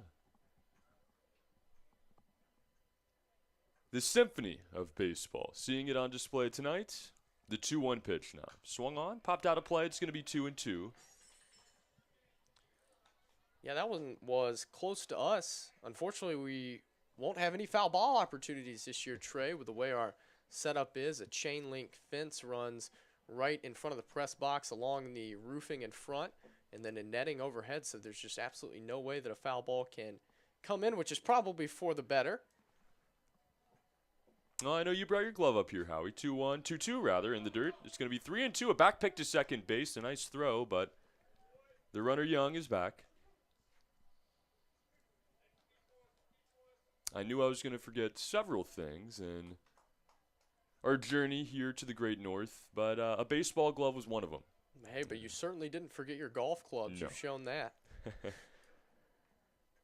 Well, I might not have forgotten them. I might have forgotten how to use them. That's for sure. We, of course, thank our friends at the Palmer Golf Course, who so graciously allow us and the rest of the Miners crew to get in some holes whenever we can. Sunlight is out forever. Time called here. What a fun course, really. Oh, yeah. If any of the families or the locals are around and you haven't checked it out, you should. Very fun if you're into golf. This one is swung on a miss as it's going to get past the catcher. A drop third strike, throw down to first is over the head of Fesperman into right field. A run is going to come home here as Young is able to round third base. He comes in to score now 4-3 on the throwing error by the catcher, Dylan Maltby. That's why you hustle, Howie. Yeah, that is certainly why you hustle. Vergara was out of the box a little slow, but he was able to get down there on the errant throw by Maltby. That is the third error by the Bucs tonight, and the Miners crawl a little bit closer with Sorelli the batter. This game at one time was 4-0. Your score now 4-3. The Bucs with their third error on the evening. Nick Sorelli, a double to lead off the fourth. Bats here again in the fifth, trying to tie the game. He squares around a bunt. Runner's going to steal. He is there with the slide. Didn't need it. As he takes the Miners' fourth stolen base of the night. Yeah, we have seen a lot of running by the Miners in this one. It's actually going to be 5 stolen bases for him. Incredible. Sinceri with 2. Young with 1 in this inning. Vergara now. Steele had 1 as well. You love how aggressive this team is managed. And I think we're only going to see more of that as the players, the coaches get more comfortable with each other. 1-0. The count here on Nick Sorelli as he squared around a bunt, pulled it back, it was in the dirt. The 1-0. Curveball away. It's going to be 2-0. You almost wonder if Sorelli used that bunt attempt as almost a feigned bunt attempt to disguise Vergara taking off to second. Bit of an interesting look. Whatever he did, it worked. Almost like a bunt and run. That might have been the call there. A little bit too low to execute. Now the 2-0. Thought about it. He's going to take a step back and let it go. 3-0 now the count. Sorelli showing some great patience here against Delgado, whose life has to be running short here on the mound in this one. The 3-0 is going to miss high and away. That is ball 4. 4-pitch walk to Sorelli will put runners on first and second. And you wonder if that was the non-intentional, intentional walk. You have a base open. That's the cleanup hitter. But I'm going to assume not here, Howie, as we see a meeting at the mound and probably the night for Delgado. Yeah, great job by Ryan Delgado. Kind of a nasty finish for him as he got the strikeout of Vergara. It was his 5th of the evening. Not the way he wanted to have it happen. Ball got away from the catcher, and then a throwing error by Maltby allowed, of course, Young to scurry home. As that will be the end of the line for Ryan Delgado. He'll give way to Jackson Jelkin, who streaks in from left field.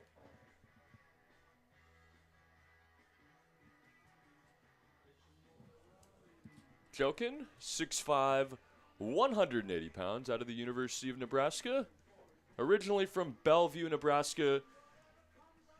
Now we know he is no longer with the Cornhuskers. Not too many details there. Looking for a new start this summer. Yeah, certainly will be interesting to see what Jelkin has on the mound as he takes over for Ryan Delgado, who was unable to retire a batter in the 5th inning. But overall, a great job by the Bucs starter. Yeah, really solid night here. First start of the season for Delgado. The first game the Bucs playing in this 2022 year. You see him go 4 full, allowing 3 runs. The defense certainly not picking him up. Howie, 3 errors occurred while he was on the mound and 6 hits allowed. Yeah, 6 hits, a couple of walks, including that one there to the end to Sorelli. Was really being careful with him after he smashed one off the wall on him. 5 strikeouts and at least 3 runs given up by Delgado.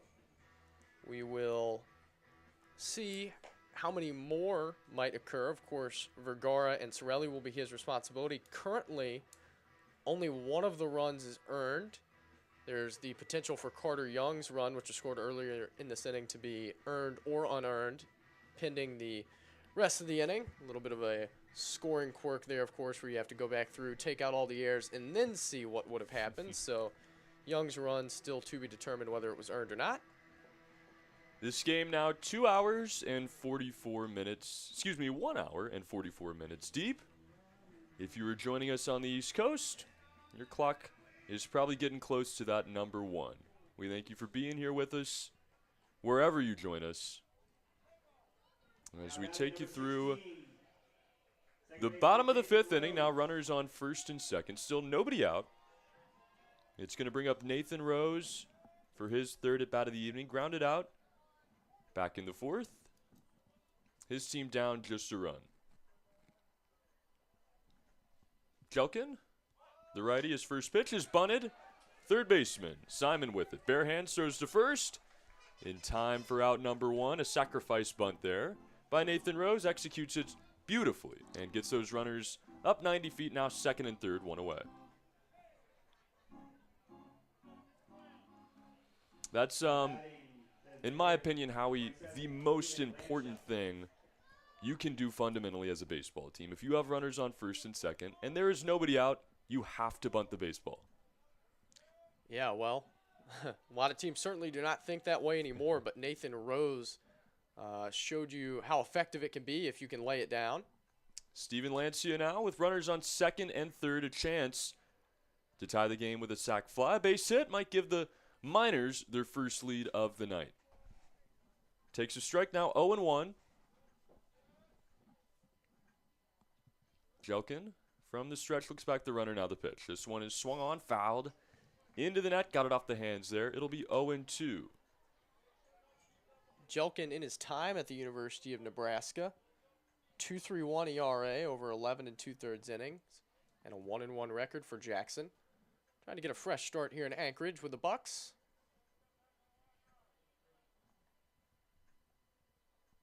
The first baseman, Vesperman on the grass. The pitch, snagged with a backhand there by Maltby to keep that runner at third base. That ball was in the dirt. It's going to make it 1-2.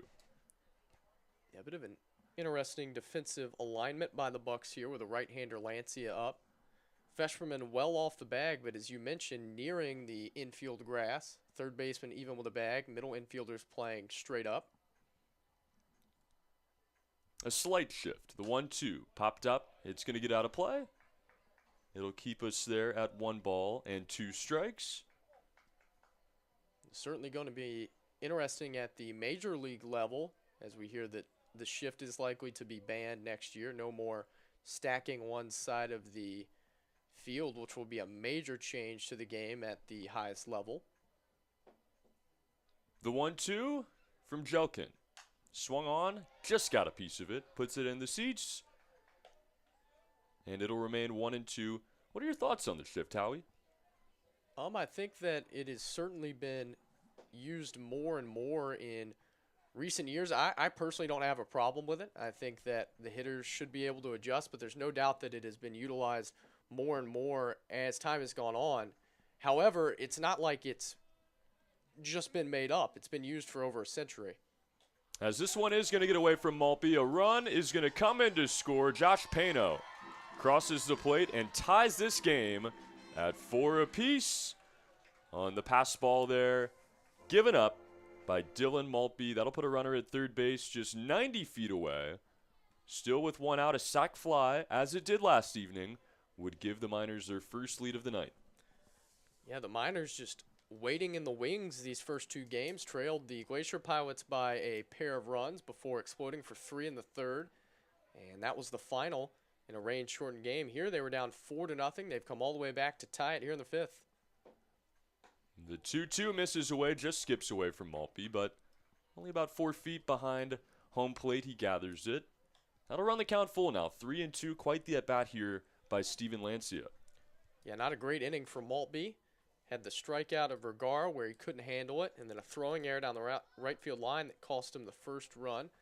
That was a tough play on the previous pitch that just brought home the 4th run, but nonetheless missed it. The 3-2, infield in. This one is roped into the Miners' dugout. It'll remain 3-2.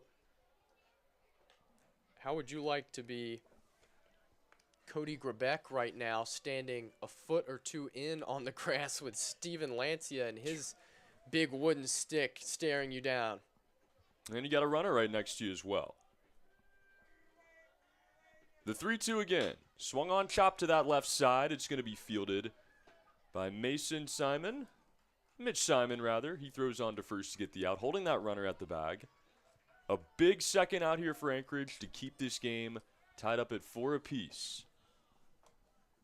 It's Nick Sorelli on third base. And it'll be Josh Pano now stepping in to bat. Trying to get that run home here with 2 away in the bottom of the 5th. Trying to bring the pain to the Anchorage Bucs. First punt of the season goes to Howie. Swing and a miss on the curveball there from Jelkin. Try to slip him in every now and then as Pioneer Peak tries to peek its head over the left field wall. Still some low-hanging clouds, but you can see some of them out now. We haven't been able to see much of it all day today as it clears up here at 8:54 local time. The 0-1 is going to miss away. It'll be 1-1. Been a little bit since we've had the chance to see these gorgeous mountains that surround us. Pretty much on all sides here in Palmer. Yeah, Chugach Mountains over left field, Talkeetna Mountains behind the ballpark. The 1-1 fouls it into the net. It'll be 1-2. And the Matanuska Glacier right in between. Which one's your favorite, Trey? You've been here for 9 days now. I know your answer, and I don't want to steal it. So I'll pick a different set of mountains outside of my window at the house. I can see the Talkeetna Flats, so I think the Talkeetna Mountains are going to take it here early on, at least for me. But, you know, I think you're leaning a little bit cooler. Yeah, I think that the Matanuska Glacier in between is just stunning. Stunning sight. The 1-2 swung on and popped up. Left side, it's going to be in foul territory. Simon over on it, lazily jogging towards it. He is going to make the catch for out number 3. The Miners tack on 2 runs here and tie the game at 4. We head to the 6th inning. This is Matsu Miners Baseball on YouTube.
Liam Hadakanaka to resume his duties here in the top of the 6th. Liam, if he throws the ball fast, will inch closer to his dreams of playing Major League Baseball. But driving fast does not get you anywhere except in trouble. When you speed, you are subject to fines, points on your record, or worse, you could injure yourself or someone else. Before you think fast, think of the consequences. Stop speeding before it stops you. This is a message brought to you by the Alaska Highway Safety Patrol. Hadakanaka, first pitch is going to be a ball as he is set for another inning of work here. We saw him kind of struggle there when he got in the 4th, bounced back with a really nice effort in the 5th.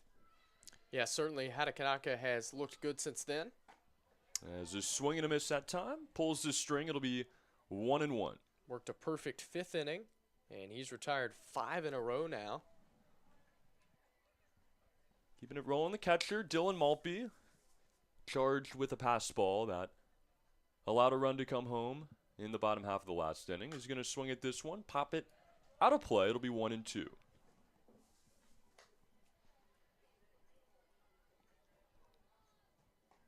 Maltby attends Heston College in Kansas. Hit .358 this year, 38 for 106. 11 doubles, 3 homers, 27 walks, struck out 39 times. The 1-2 is going to miss just a bit away. Curveball there. Didn't quite break in time. It'll even it up at 2-2. Another local player in Maltby, hometown of Anchorage, Alaska. Boy, must that be fun for these guys. Of course, we have one of our own in Ben Alley to play for the team you've idolized for 10, 15 years. The 2-2 almost hits him. Fastball misses inside. It'll be 3-2. What a cool story. And talking to Ben this week, something that really stuck with me, he said, I didn't know I could ever be an inspiration for anybody. And now, getting to put on this uniform, getting to come out here, getting to pitch in front of my hometown, I feel like an inspiration. I thought that was a really cool note there from Mr. Alley. The 3-2 on the way from Hadakanaka. Swung on, hit softly, but on a weird hop to the shortstop, Josh Pano. He struggles with it. He is not going to have a play. That is an error charge to him and a base runner here for Anchorage to start off the 6th inning. Yeah, funky second hop on that ball, but a ball that Pano certainly would say that he should have had in his leather, and across the diamond to Sorelli for out number 1. So Maltby aboard with the E6. You kind of tell that ball was a little funky. It got to the lip of the grass, started to take some weird bounces. Not hit extremely hard. 1 bounce too many for Pano. And now a runner on with nobody out, as that'll bring up Zach Jenkins. First error of the game for Matsu. Bucs already have 3. First pitch in the dirt, blocked up there. Keeping the runner at first base. Really like what we've seen from both catchers to this point. Brandon Heidel in there tonight, doing an excellent job.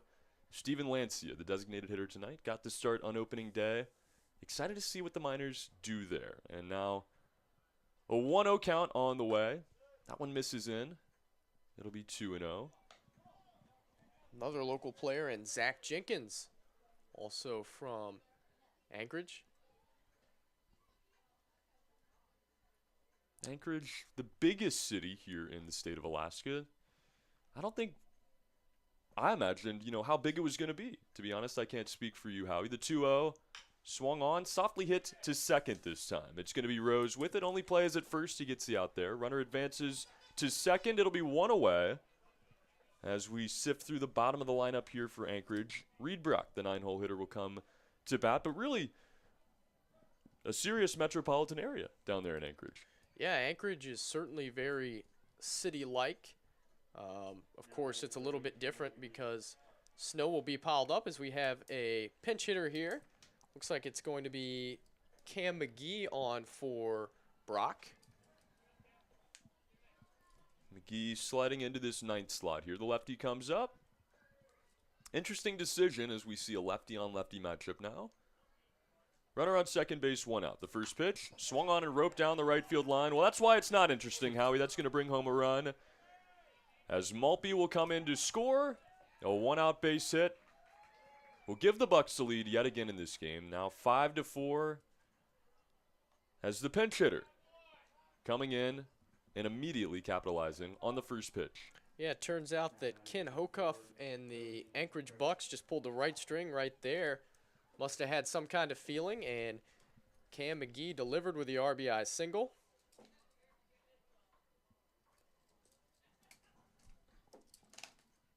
Runner on first base, 1 away. Hadakanaka is going to pick off.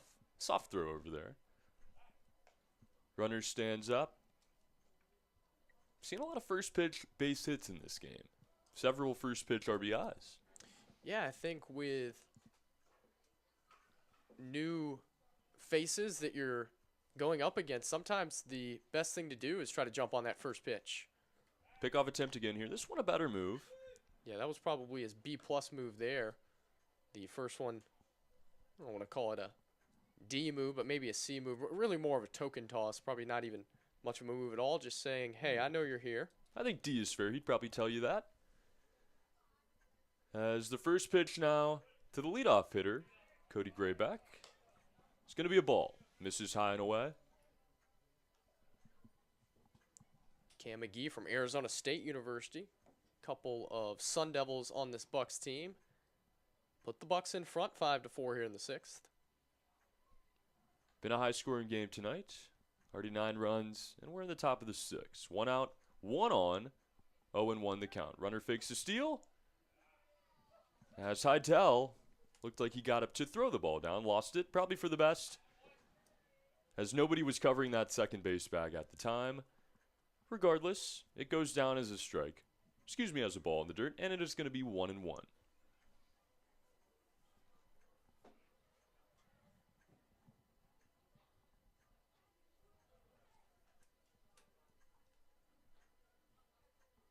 Hatakanaka looking back his runner.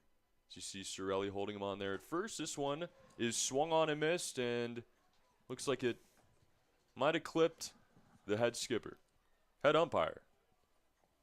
Yeah, another piece of Paul Craddock, and we see another courtesy job, this time on the other side by the Miners, and Brandon Heidel, who walks slowly to the mound and meets there with Hatakanaka. Trainer out for the Miners to check on Craddock this time. Yeah. Anything in that area always dangerous.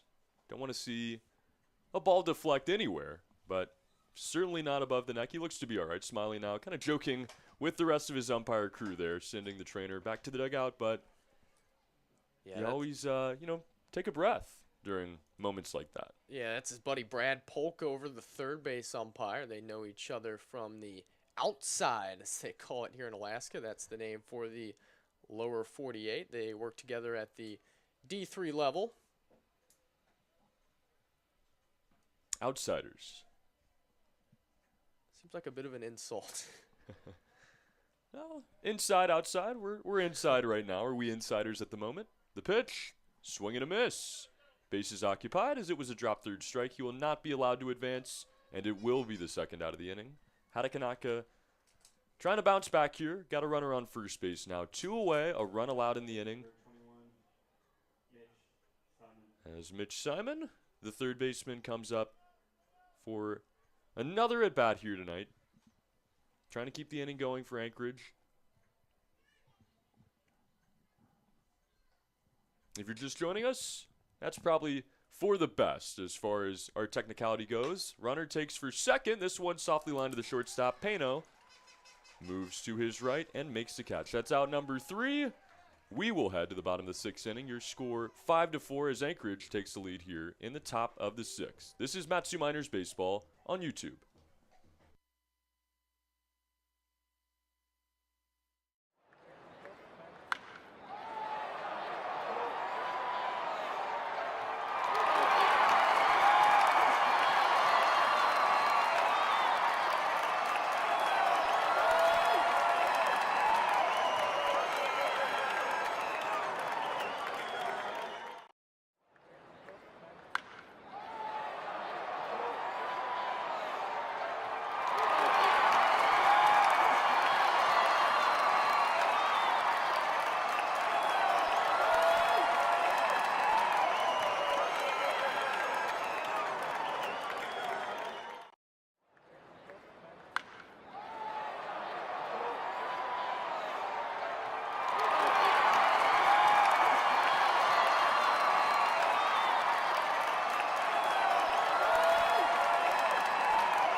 Bottom of the 6th inning, your score 5-4 in favor of the Anchorage Bucs.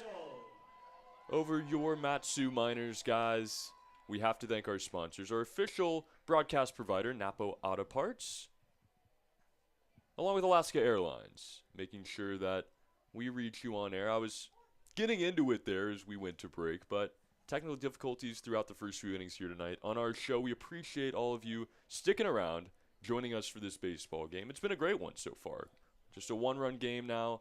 Again, after the Miners tied it up at 4. As we start now in the bottom of the 6th. It's going to be a 2-0 count that. After that one almost hit the hitter, Brandon Heidel, as he emphasizes the lean away there. And I think it caught another piece of Craddock. That guy has a baseball magnet right now. Once again, we'll watch a catcher for the 3rd time. We're in the bottom of the 6th inning for the 3rd time. A catcher is out to give courtesy to Paul Craddock, who says, you know what, let's go. I'm used to it by now. I take baseballs off myself all game long. Wow. This guy's a trooper. I mean, he gives them the hurry-up signal, turns around. He is ready to go. Don't mind me. This is what I do. I love it. Heidel doesn't mind it either. It's another ball. Now 2-0 the count. The pitch. That one's going to miss inside yet again. Maybe some shell shock there as he leaned a bit away on that one. Yeah, you certainly just have those games in the season where whether it's the umpire or the catcher, somebody's getting beat up all game. 3-0 is going to miss low. As that'll be ball 4. 4-pitch walk to start out the bottom of the 6th. Brandon Heidel will reach base. Ryan Delgado, the starter for the Bucs, did an excellent job in his 4 innings of work. Gave up 4 runs, but only one of them earned. His defense didn't help him behind him. 3 costly errors, and that's why the Miners only trail by 1 here.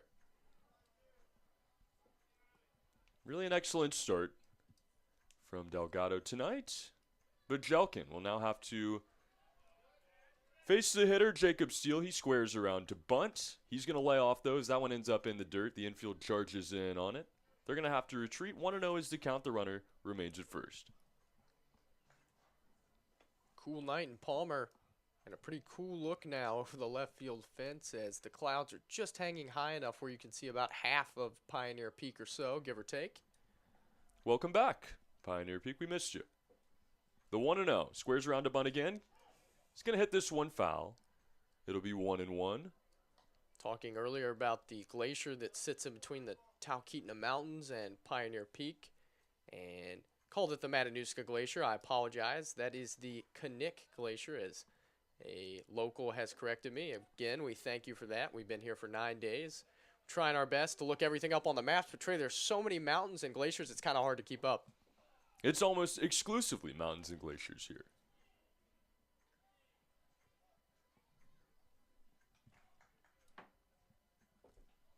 As we have our official attendance for this evening's game, 601. Another excellent crowd here. As the curveball is going to miss away. 2-1 the count. The rain certainly not keeping away Miners fans tonight. Yeah, no kidding. That's an excellent showing after 1,169 on opening day. And to bounce back with 601 on a dreary day here in Palmer. Great work by the fans. It's going to square around a bunt again. This one rolls foul to be strike 2, evening it up at 2-2. Kind of popped that one up there. Looked like it would have been almost a perfect bunt if you could have gotten the bottom of the barrel to the top of the baseball. The wet grass today, you imagine bunts not going to be rolling very far. Yeah, that ball caught by Steele. That's how you're taught to do it, is catch it. He just directed his bat the wrong way. That thing had beautiful backspin, would have worked perfectly. Heidel would have been to second base, no problem. 2-2 the count. A runner on first base. Nobody out. 5-4 Anchorage leads the Miners. Swung on. Fouled. Into the net. Howie, I think our broadcaster jinx here are really adding up at this point as you see the camera shaking there. That ball ended up about 5 feet away from it. It slipped through this net that we just proclaimed to be the ultimate stopper of baseballs. Yeah. One gets through, and I don't know about you, Howie. I was a little caught off guard there. Absolutely. 2-2, the pitch. Swung on and lined up the middle into center field, a base hit. Heidel will stand on second. A nice feint, that time from the second baseman, Reed Brock. Made it appear as if he was going to field the baseball, but instead it does go into center field. That will put runners at first and second. Still nobody out here in the bottom of the 6th. Now batting 7th hit on the game for Matsu. That was one of the hardest, as Jacob Steele with a line shot right back where it came from. We'd rather him hit it out there than at our one camera that's finally working. We will return to the 2 cameras set up tomorrow night. We will be highlighting our pictures throughout the game there. As our next home game, rather, as this one is a bunt attempt here as well from Casey Sinceri. Pops it up into foul play and out of play. It'll be 0-1 as the Miners will return home this Thursday, June the 9th, 7 p.m. The Chinooks coming to town for the first time this season. It is MEA Kids Day. That means that everyone is free. Come join us at the ballpark. Absolutely. We'll be on the road tomorrow night. Hope you will catch us right here again on YouTube. We will head to Chugiak to face the Chinooks, 7 o'clock. 0-1, curveball misses high. It's going to be 1-1. And then one more road game on Friday against the team we're playing right now, the Anchorage Bucs. And then finally, an off day to start the season on Saturday. The Oilers and Bucs will tangle in doubleheader action. That will be the Alaska Baseball League slate for this Saturday. Back in action on Sunday, of course. Going to be a fun slate to get the season started here. Going to be a fun schedule throughout this summer. As always, guys, you can find us here on YouTube. Hit that like button for us and get in the comments. We've seen some great ones already this evening. Let us know where you're watching from and what you're thinking about the Miners this season. This ball swung on and driven in the air to center field. It is hit well. Center fielder Anglin back on it. A long run. He makes the catch. As Heidel will tag from second and head to third on the deep fly ball. The first out of the inning will put runners on the corners as sacrifice fly, credited to Casey Sinceri. Yeah, that ball was stroked into center field and sent Anglin scrambling backwards, but he was able to flag it down plenty deep enough to move Heidel over from second to third. So not your prototypical sacrifice by Sinceri, but it works nonetheless as the tying runner is now 90 feet away for Carter Young. Young coming up here again. He had a hit in the 5th inning. He would come around to score. The first pitch, checks his swing. He's going to lay off. It'll be 1-0. A fastball misses away.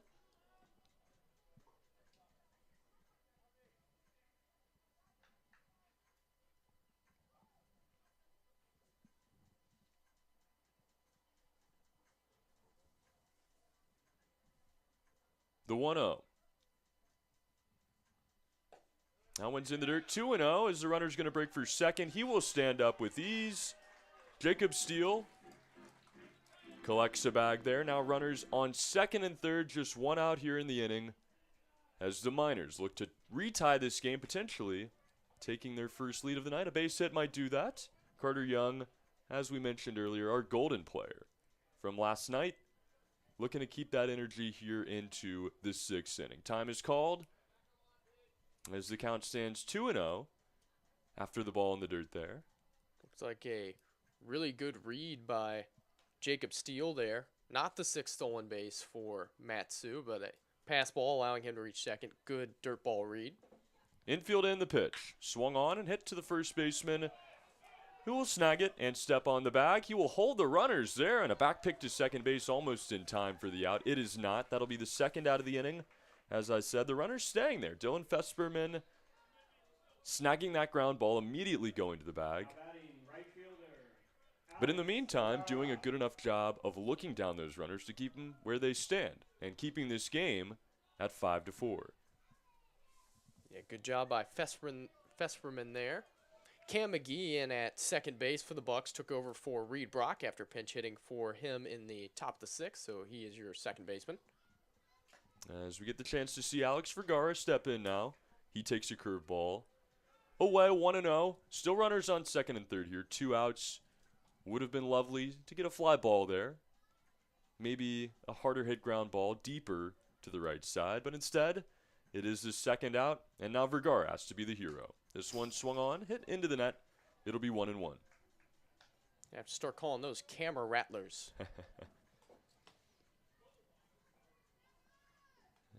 Excited to have a camera at this point. Hat trick for Vergara tonight. 3 strikeouts, but he scored a run. as he was able to reach base on an error by Maltby his last time up.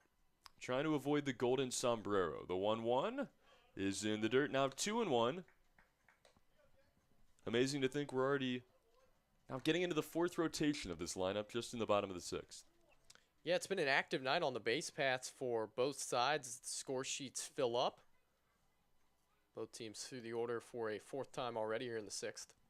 Jelk in the pitch. Into the net again. Same spot that time. It'll even it up at 2-2. Good hacks by Vergara. As you could hear somebody shouting over near the first base side, "You're all right, you're all right, hang in there." And try to deliver here with 2 on, 2 out, and a chance to give the Miners the lead, or at the very least tie the game with a base knock. Alex Vergara faces a 2-2 count. The pitch. Swung on and ropes it to the third base bag. Mitch Simon with it. He throws on to first in time. A bang-bang play. And they're going to say the ball got there first. No replay here in Alaska. That will do it for the inning.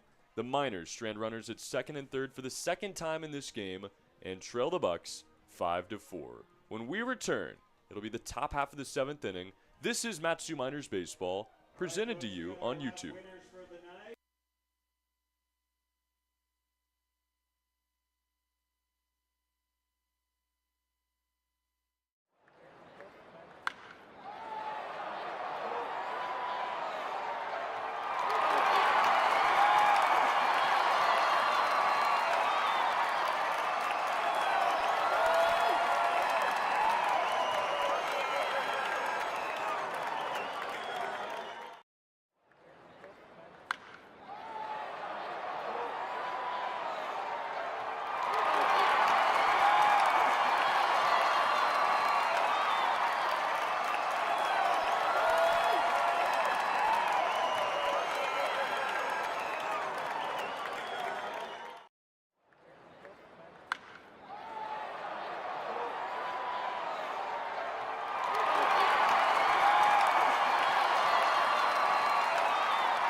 We are back here. It is time for the 7th inning. This is Matsu Miners Baseball on YouTube. A new pitcher into the game. It is Nate Rolka, set for his first pitch.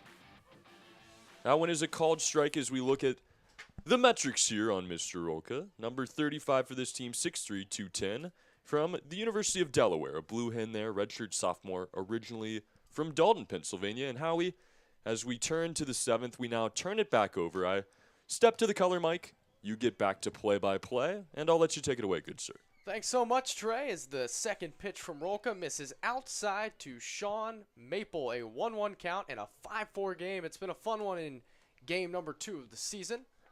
1-1 pitch to Maple. Skips up there. Good stop by Brandon Heidel. A little bit of practice for when there are some base runners on. Nate Rolka, as Trey mentioned, from the University of Delaware, a 21-year-old birthday in September. as he brings the 2-1 pitch. Swung on, missed by Sean Maple, who is 1 for 3 in the game. Bounced into a double play in the first, singled and was stranded on third in the third, and flew out to center field his last time up in the fourth. Been a nail-biter tonight, Howie. Several big chances for Matsu, unable to cash it in. Keeping Anchorage on top. 2-2 pitch coming. Swung on, fouled back. Nate Rolko went to Lackawanna Trail High School, and let me tell you something, Trey, there is no Lackawanna in this kid, a member of the National Honor Society and French Honor Society at Lackawanna High School. Man, Howie, that is quite the bridge there if I've ever heard it. I was trying to come up with some kind of lack of something fun. You hit it on the nose. 2-2. Swung on, chop. That is a foul ball. Hit the batter in the box.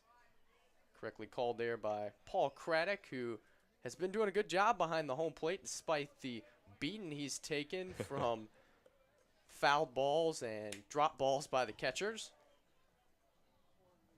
Yeah, been a tough night for the head crew chief. Left fielder Sean Maple awaits a 2-2 pitch from Rolka. Swung on, missed. That was nasty. Just the bottom dropped out of it. Strikeout for Rolka. 1 down here in the 7th. Heidel that time. Loved what he did there. Turns around, shows the ball immediately, taking no chances. So that one a bit low to the ground. He snags it.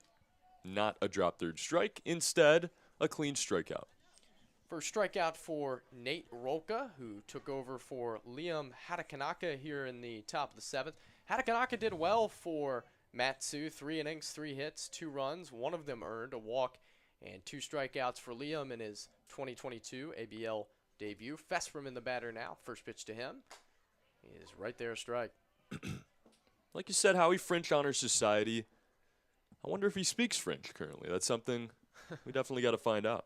Yeah, certainly you might have to ask him post-game or at some point here in the season. 0-1 pitch. Swung on, missed. Tell you what, he looks sharp right now, as he had good numbers at Delaware this year. A 3.18 ERA in 11 1/3 innings. Allowed 9 runs, only 4 of them earned. 7 walks, 16 strikeouts. 0-2. Check swing. Did he go? No, he didn't. Wow. Says first base umpire Connor Lindsay. That was one of those walks by Fesperman that almost appeared as if he was heading back to the dugout, and then out of the corner of his eye saw that Lindsay said no and acted like he was just taking a breather out of the box. Sometimes you sell it to the umpire in one way or the other. 1-2 coming from Rolka. Swung on, missed. Back-to-back strikeouts for Nate to start the 7th. How about this power we've seen in relief for the Miners so far? Last night, it was Daniel Frake coming on in relief, looked dominant in the limited time we saw him before the rain delay. And don't want to speak too soon here, but Nate Rolka has been dazzling so far. 6 strikeouts now for the Miners staff as we are through 6 2/3 innings. Matsu Miners Baseball on YouTube. Howie Boxley alongside Trey Yanity. Thanks for sticking it out with us tonight through some difficulties early on. Champagne, the batter. First pitch to him is hit foul down the third base line. Third base coach for the Bucs is playing hopscotch down there and having to chat about it with Brad Polk, the third base umpire. Showing off the athleticism. Yeah, certainly. I think Watson was giving him some tongue from the first base dugout. Fellow third base coach. It's all in fun. 0-1 pitch to Champagne. Very underrated part of the position. I mean, you have to stay heads up, have to stay alert. You are down there at the hot corner, whether you're playing the game or not. Yeah, you certainly are. And, hey, you got to make the plays when the opportunities come, whether that's dodging out of the way or fielding a ground ball. 1-1 pitch. Swung on, chopped right back to Rolka. Easy 1-2-3, top of the 7th. It's time to stretch at Herman Brothers Field. We head to the bottom half of inning number 7. It's the Bucs 5 and the Miners 4.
Back at Herman Brothers Field in Palmer, Alaska. Great baseball game thus far. Bucs 5, Miners 4. Heart of the order coming up for the Miners. It's Sorelli, Rose, and Lancia due up in the 7th inning. In a fun game, Jelkin versus Sorelli here. First pitch to Nick is down and away for ball 1. Sorelli with a good game thus far. He lined out to center field his first time up, doubled and scored a run in the 4th, and walked back in the 5th inning. Lefty awaits the 1-0. Outside corner and a called strike. Jackson Jelkin has done a good job as well. Came on in relief for Ryan Delgado in the 5th inning.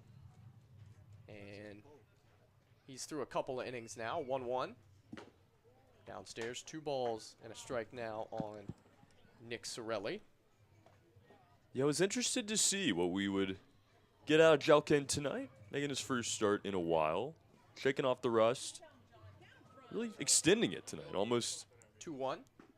Bins over the outside corner. That's a pretty breaking pitch for strike 2.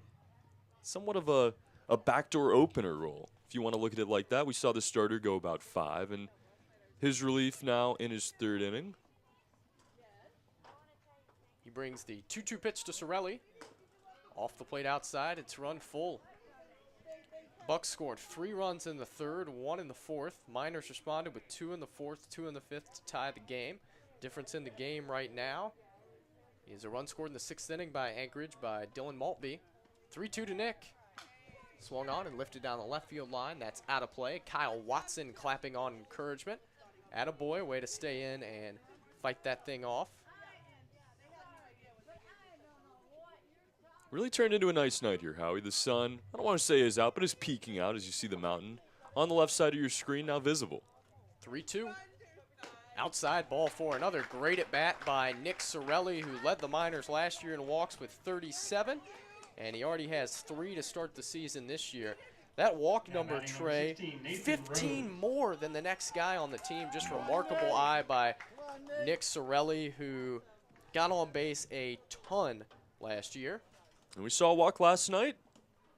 Get in that category again, like you said. You love to see the patience. And, you know, you love to see that on this team because there's just so many different roles. Nathan Rose, the batter now, squares around to bunt, pulls it back, and takes ball 1. There certainly are a lot of different roles, and Sorelli's role is going to be to mash and get on base, and he's done that 3 times tonight, ringing double off the wall. Back-to-back walks here. Rose already has 1 sacrifice in this one, moved a runner up in the 5th inning. 1-0 to him, squares around again, pulls it back, takes high. Great eye by Nathan Rose. He moves Sorelli over on a sacrifice in the 5th inning. Along with Alex Vergara, got runners to 2nd and 3rd. And Vergara ended up scoring the 4th run for Matsu. 2-0 pitch set to come to the minor second baseman. Squares around again, yanks it back, ball 3. Yeah, some difficulties bunting tonight. We saw one really nicely laid down sacrifice bunt earlier in the game.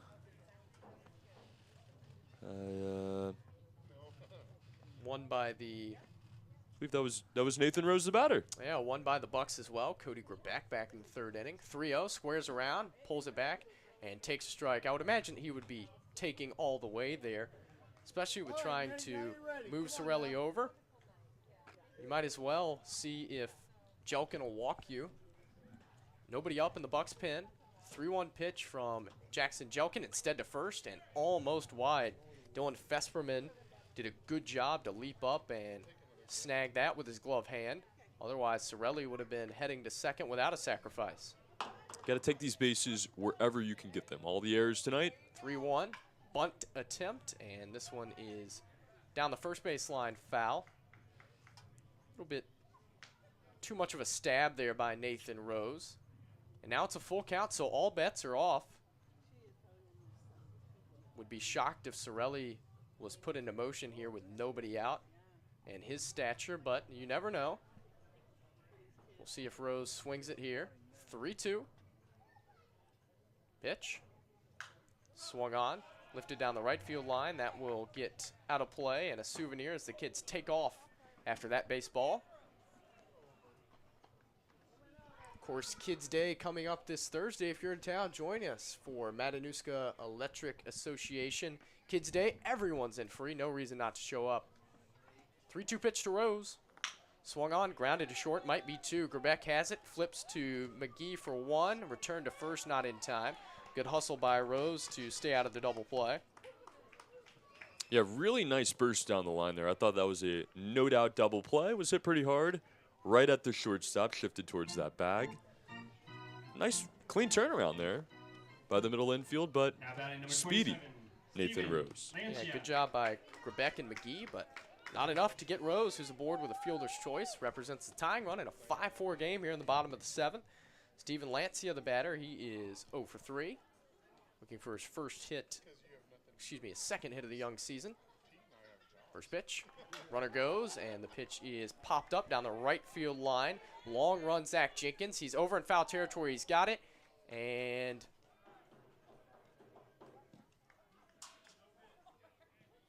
what do we have here? I think maybe catcher's interference, perhaps? An interference call of some sort. They're allowing the runner to move up to second base.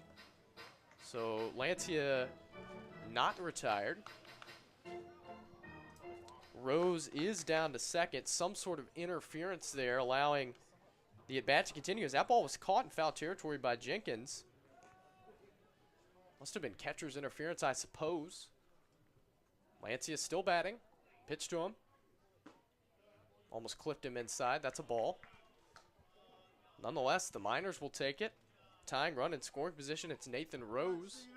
So in a game like this, Howie, you see so much craziness, so many weird, odd things happen at this point. Yeah, we'll have to get the book on that at the end of the game. 1-0.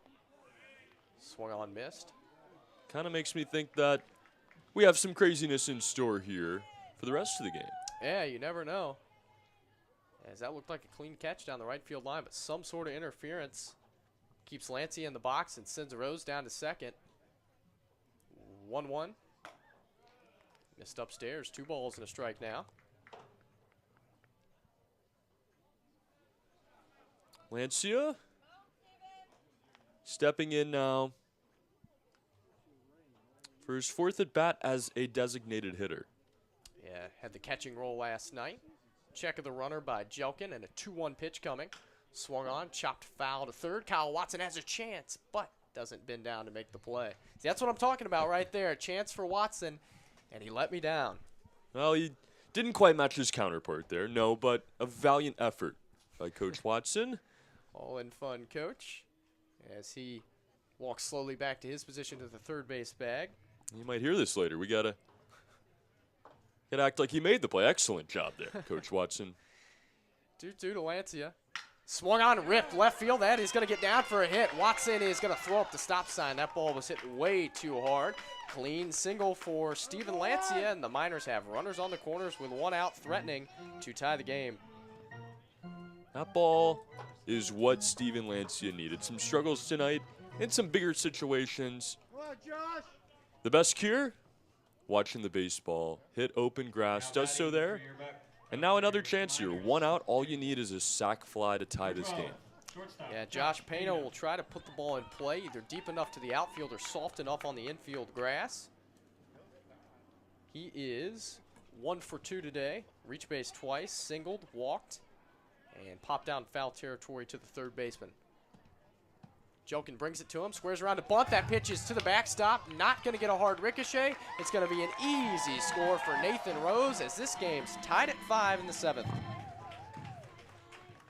We've seen 2 pass balls allow the tying run in this game, as that one is going to make it 5-5 here.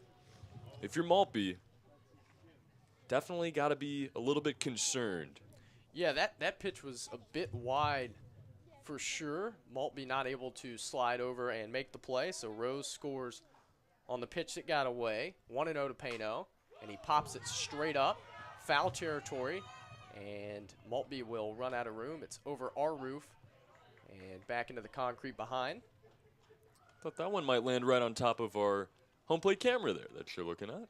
Yeah, I had quite a sizable roof in Forest City last year calling games for the Owls in the Coastal Plain League, and we had a ton of balls off our roof and every single one would kind of jolt my color commentator and I. Not the case here on this foul ball.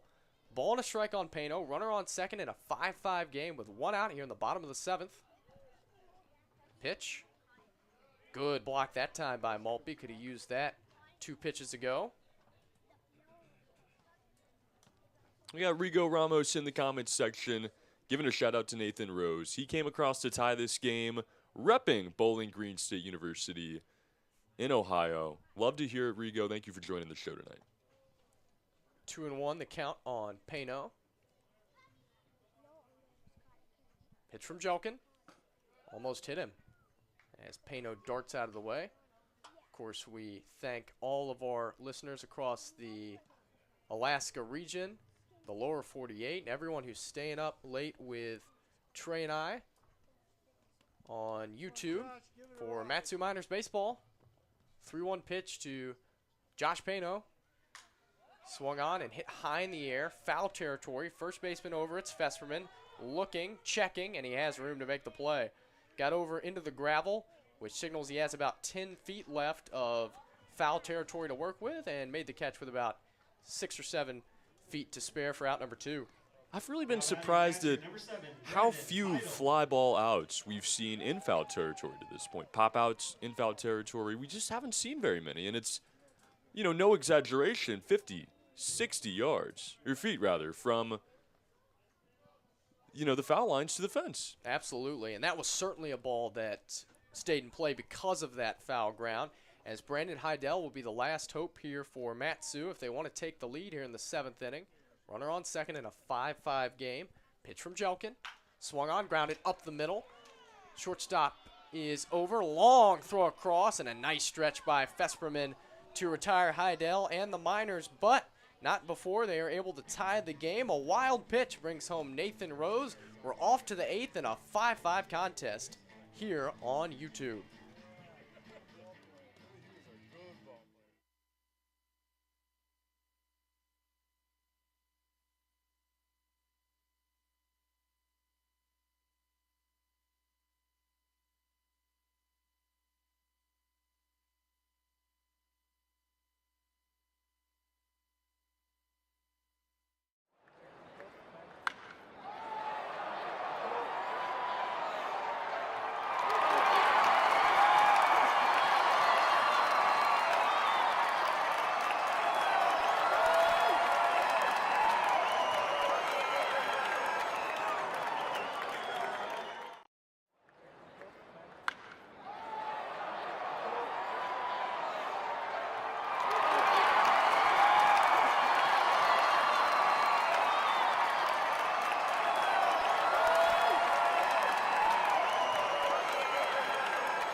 Here in the top of the 8th inning in a 5-5 game. It's been a fun one from Herman Brothers Field. Nate Rolka will continue in his 2nd inning of work, squaring off with the bottom half of the Bucs order. It's Anglum, Maltby, and Jenkins scheduled for Anchorage here in a tie game.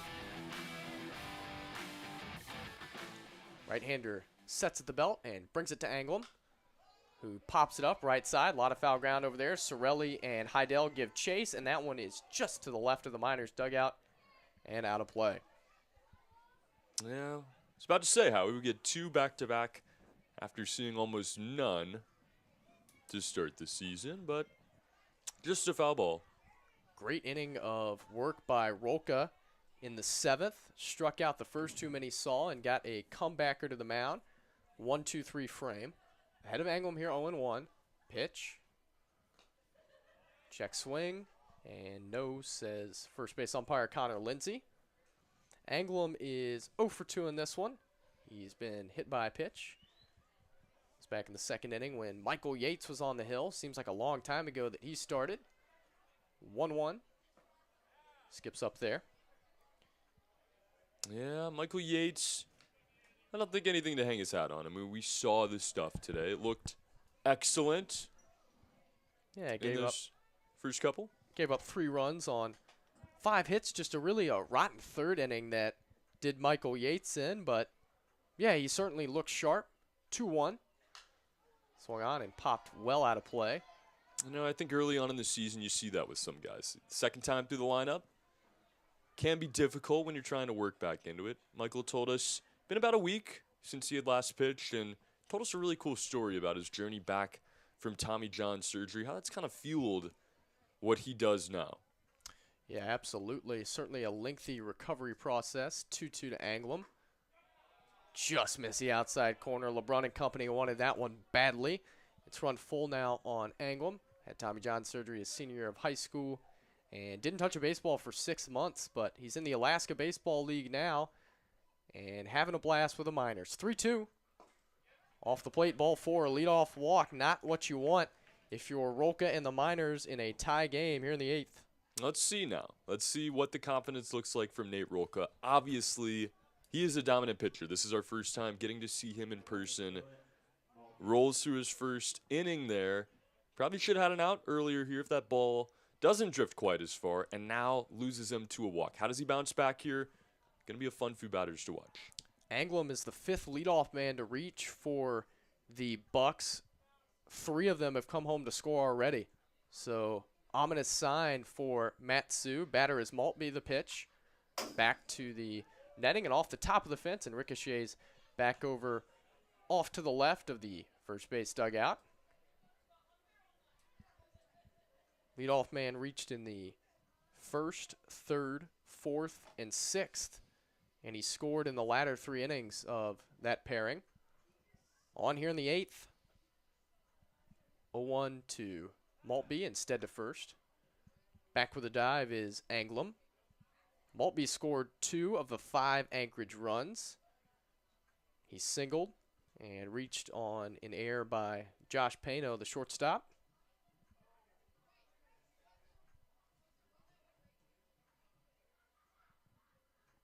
Oh, 1 off the outside. Even count now. Yeah, another one of these guys that really extends it when he delivers to the plate. Uses that lower body well.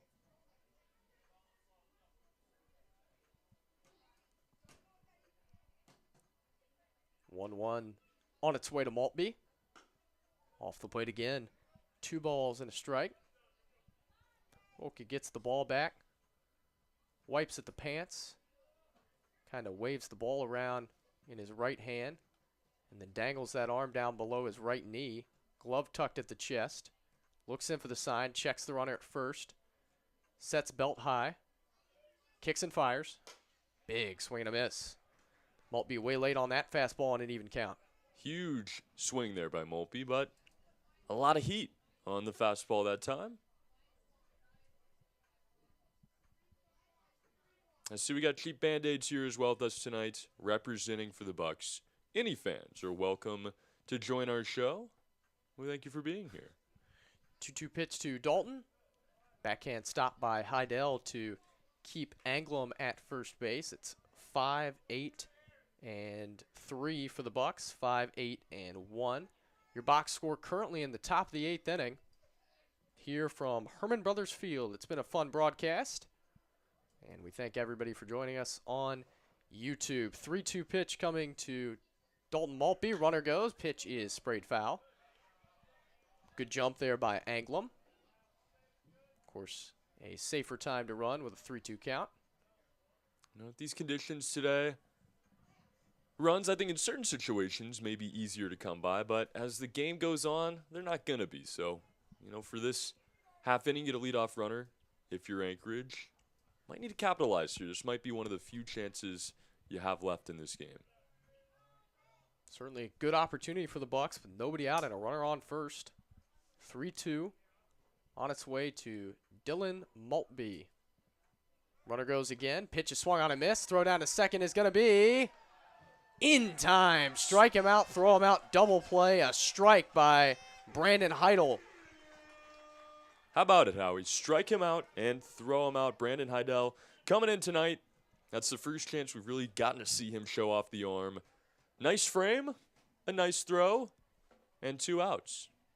2-6 on the caught stealing of Garrett Anglum. Maltby is out number 1 on the strikeout. Third of the game for Rolka. 2 down here in the inning. Batter is Zach Jenkins. Base is clean, and that pitch misses inside.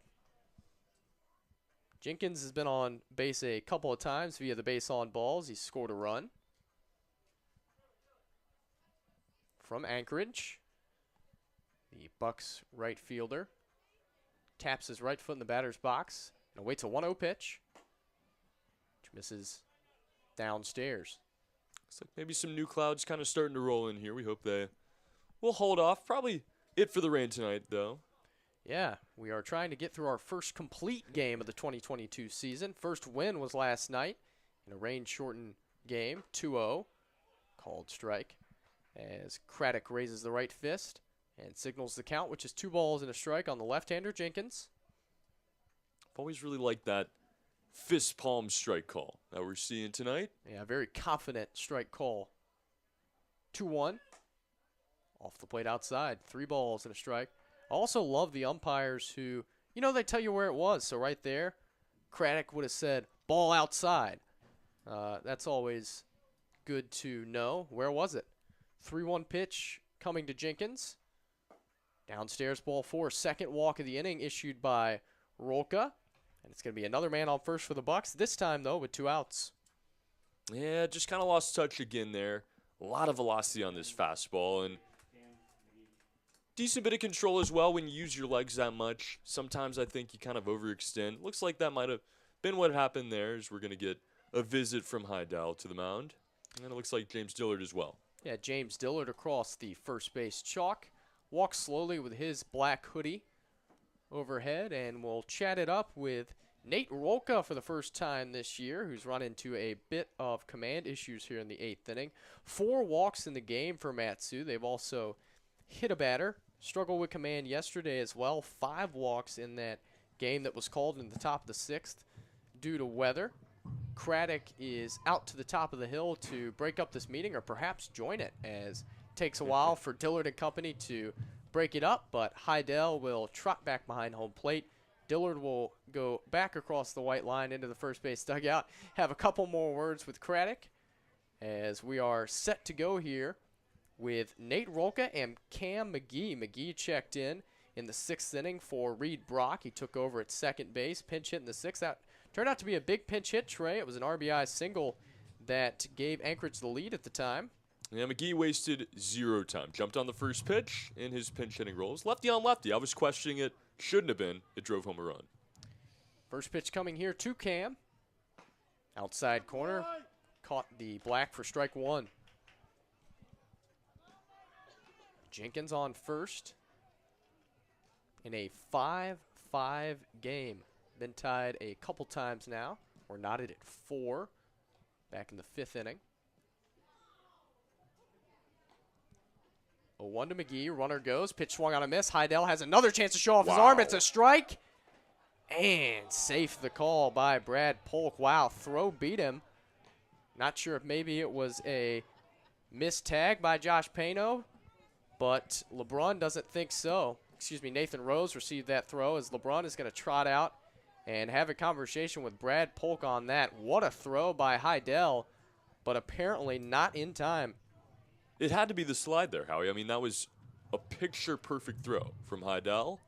And, it looked like the tag had been applied correctly as well. I'm assuming Coach LeBron reiterating some of those words, but Yeah, a bit of a confused. not the most animated conversation that you could see from head coach Tyler LeBrun as he says his word and heads back into the dugout. No harm, no foul. First stolen base for the Bucs in this game. Miners have 5 of them, if you can believe it. McGee in with an 0-2 count now. Rolka will try to get him to end the inning. 0-2. Swung on and fouled off. McGee shortened up and was able to lash it out of play. Yeah, just got a piece of that battling here. I mean, you talk about D1 guys. What makes a difference? Some little things like that. Finds a way to battle, gets down, and on the flip side of that, knows when to attack as well. McGee way behind 0-2. Rolka checks Jenkins at second, kicks and fires. Swung on, lined right to third into the glove of Jacob Steele. Couple of walks, a stolen base, but nothing else doing for the Bucs here in the 8th. We're off to the bottom half of the inning. You're listening to Matsu Miners Baseball on YouTube in a 5-5 contest.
Back here in the bottom of the 8th inning, Matsu Miners Baseball on YouTube. Howie Boxley alongside Trey Yannity in a 5-5 game as Jackson Jelkin will continue for the Bucs. He's already pitched 3 innings as he will work into the 4th. Only 2 pitchers thus far for the Bucs and nobody up in the pen. Jacob Steele up first for the Miners. First pitch is a called ball by Paul Craddock.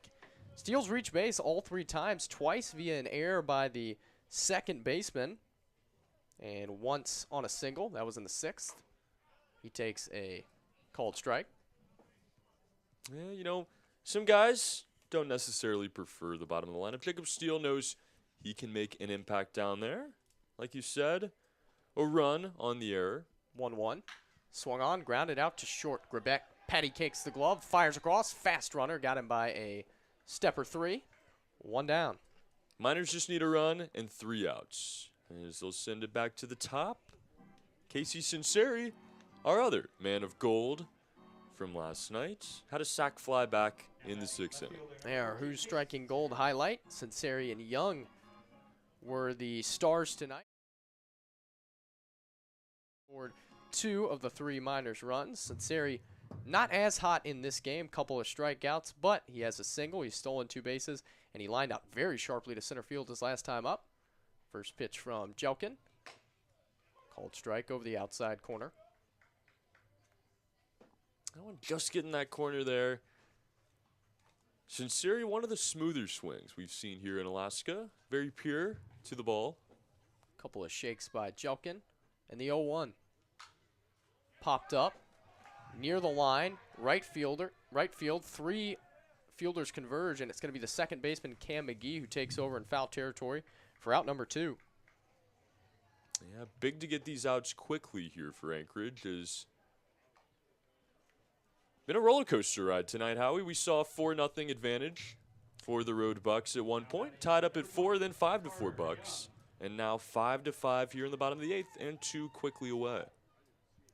Carter Young, the batter now, as Jelkin is trying to work a very quick 8th inning and send us off to the 9th. First pitch to Young. Bounces up there for ball 1.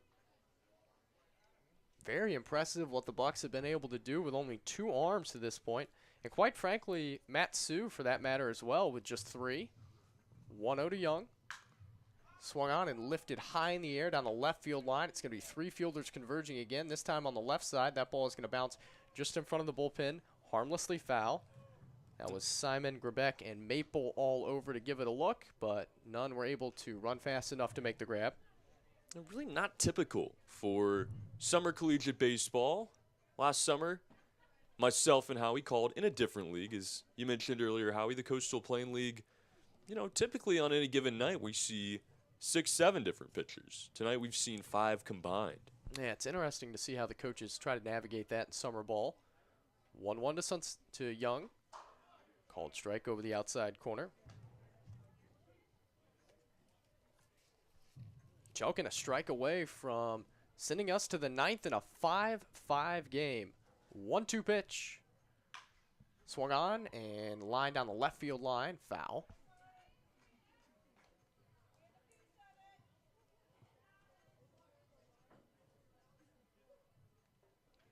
Carter Young, steady hitter. Gives you that speed out of the left side batter's box. A nice swing here as well. He singled and scored a run. 1-2 pitch. Outside looked like Jelkin tried to snap off a curveball there, but didn't get a good grip on it, and it lazily lofted well off the plate for ball 2. 2-strike pitch. Last shot of play again. Good fight here by Young, hanging tough. Vergara on deck if Carter can reach. Sorelli lurking in the hole if Matsu can start a 2-out rally.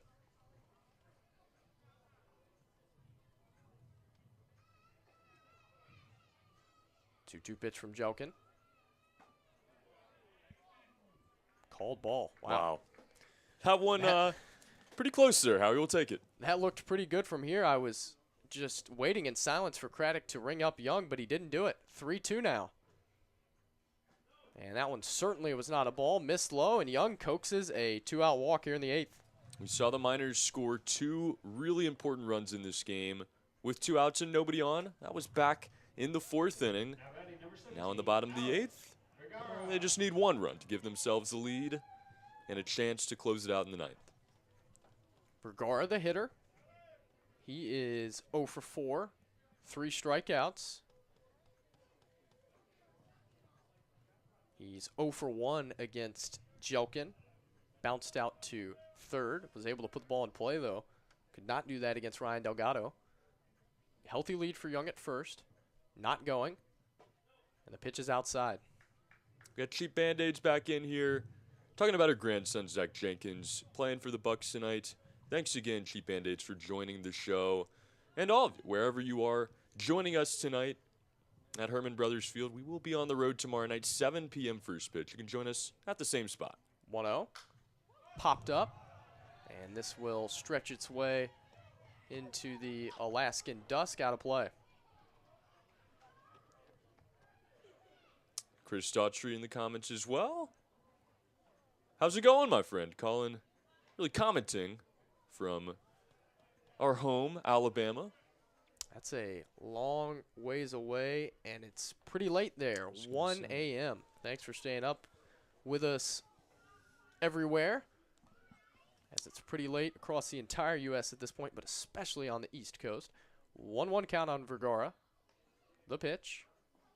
Swing and a miss. Got to give a shout out to Lucas, the dog, as well. While we're at it, Lucas, a little bit further away than typical right now, but I'm thinking about you, young man. 1 ball, 2 strikes on Vergara. 5-5 game, bottom of the 8th inning. Young on first as Vergara and the Miners try to break the deadlock here in the 8th. Jelkin checks the runner, sets. Kicks and brings it. Swing and a miss. Ball in the dirt. Tag will have to be applied, and instead to first as Vergara got out of the box. Nothing doing for the Miners in the 8th inning. They strand a 2-out walk. We're off to the 9th in a 5-5 game as you watch Matsu Miners Baseball on YouTube.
Top of the 9th in a 5-5 game, Bucs and Miners, as you watch Matsu Miners Baseball on YouTube. New pitcher to tell you about for the Miners. It's Cole Towson taking over for Nate Rolka, who worked 2 scoreless innings. Towson, a right-handed pitcher out of Wharton Community College, originally from Tomball, Texas. A sophomore this past year. His birthday is coming up this Sunday.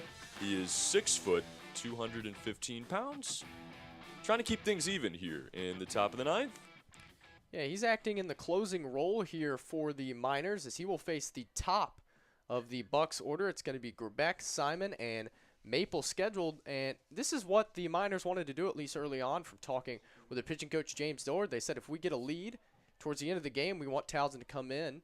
Of course, this is a tie game. First pitch to Grebeck is a ball off the plate, but this is a prototypical saver situation that you'll see across baseball. Bring your closer in the top of the 9th in a tie game and basically try to save the game for your bats in the bottom half. 1-0, outside 2-0.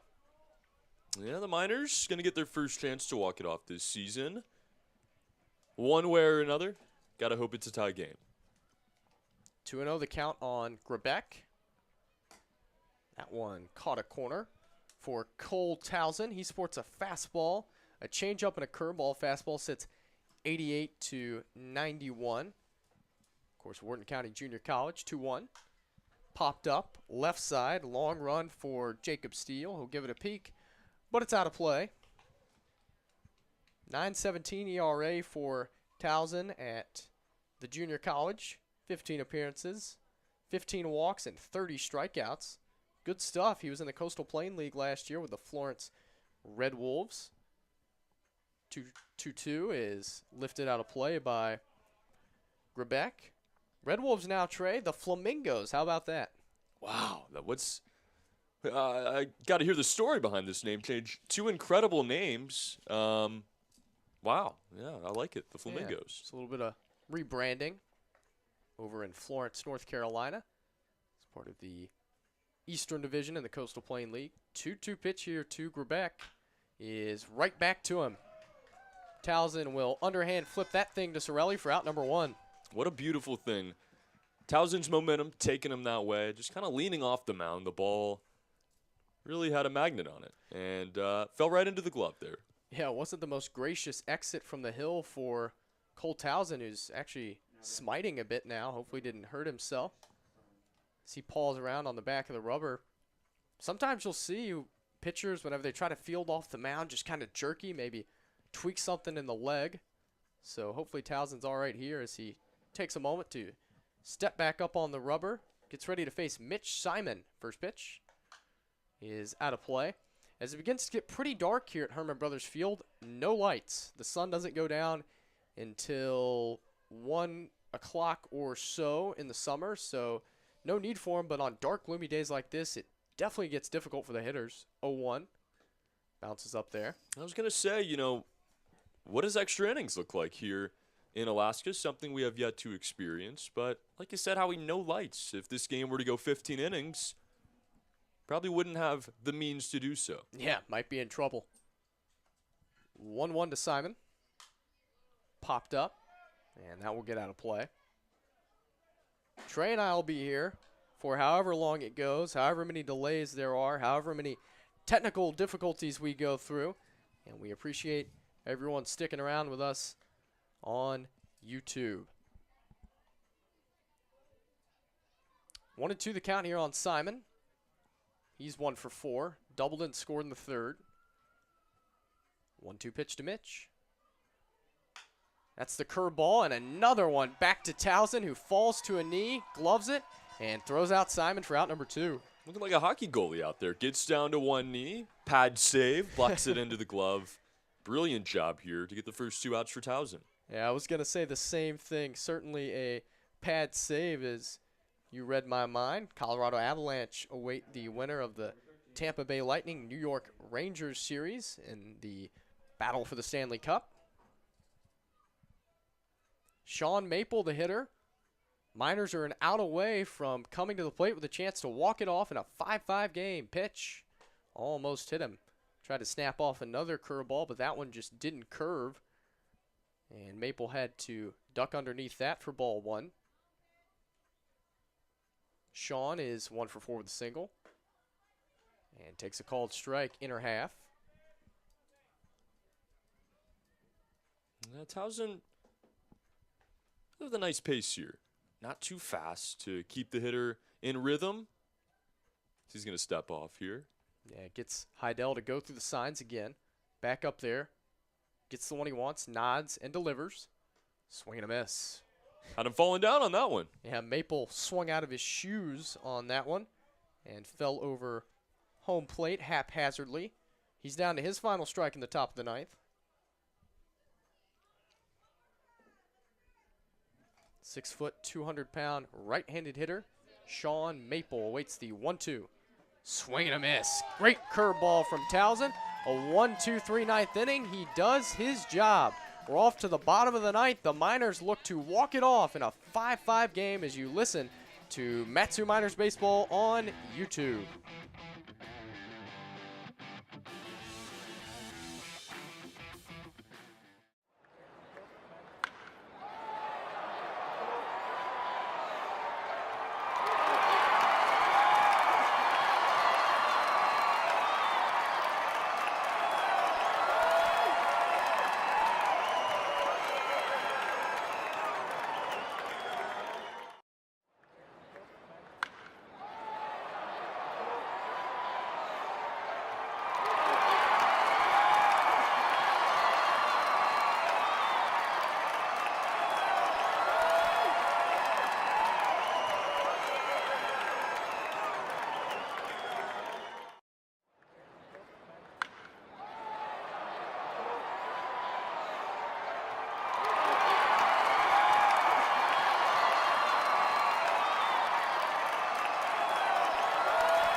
Back in the bottom of the 9th in a 5-5 game, Nick Sorelli will step in against Jackson Jelkin. Miners need 1 run to win it here in Game 2 against the Bucs. Pitch from Jelkin. Swing and a pop-up. That'll get out of play. Left side, Jackson Jelkin has been a trooper today. He's starting his 5th inning of work. Jackson Brockett is warming up down the left field line for Anchorage. Left-hander. Yeah, it looked like Sorelli was trying to end the game there on that swing. 0-1. Bounces up there, a ball and a strike. just need one to win it here. Miners won their opener last night against the Anchorage Glacier Pilots. Final score 3-2 in a game called in the top of the 6th inning due to rain.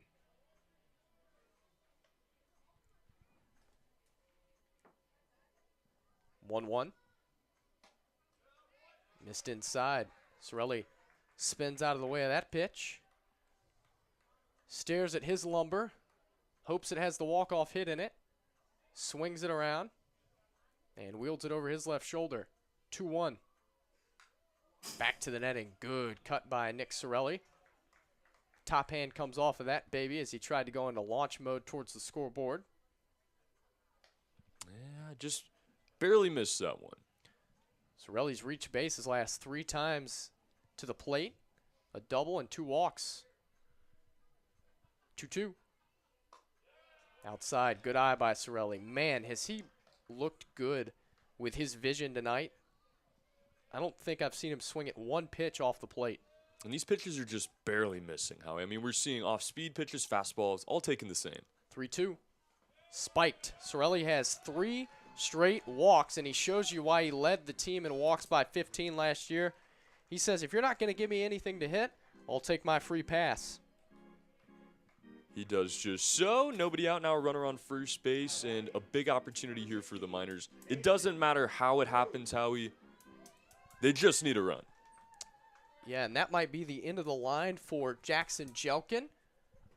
A little bit surprising that Jackson Brockett, the lefty, didn't come in to face Sorelli, the lefty, as the entire infield meets here on the mound for the Bucs, and it will be Jackson Brockett who comes on to relieve Jackson Jelkin, who would be in line for the loss if Sorelli crossed home plate, as a valiant effort by the Nebraska Cornhusker will end right here in the bottom of the 9th. Yeah, really an excellent day for Bucs pitching all the way around. They did allow 5 runs, but you chalk most of that up to the 3 errors that they committed. And you saw longevity out of the pitching here from Anchorage today. Jelkin, 5 innings, like you said, and we will now get the chance to see Brockett for the first time this year. Like you said, Howie, very interesting moves throughout this game. Can't speak on it one way or the other. It has panned out as we saw a lefty-on-lefty substitution on the offensive side for Anchorage, and they scored a run. And just then, we don't see them go to the lefty-lefty matchup. Rather, they put in the new pitcher for a righty. So we will get a disadvantage on that side as well. What some would say is a disadvantage. All mind games at the end of the day, but just interesting moves here from the management.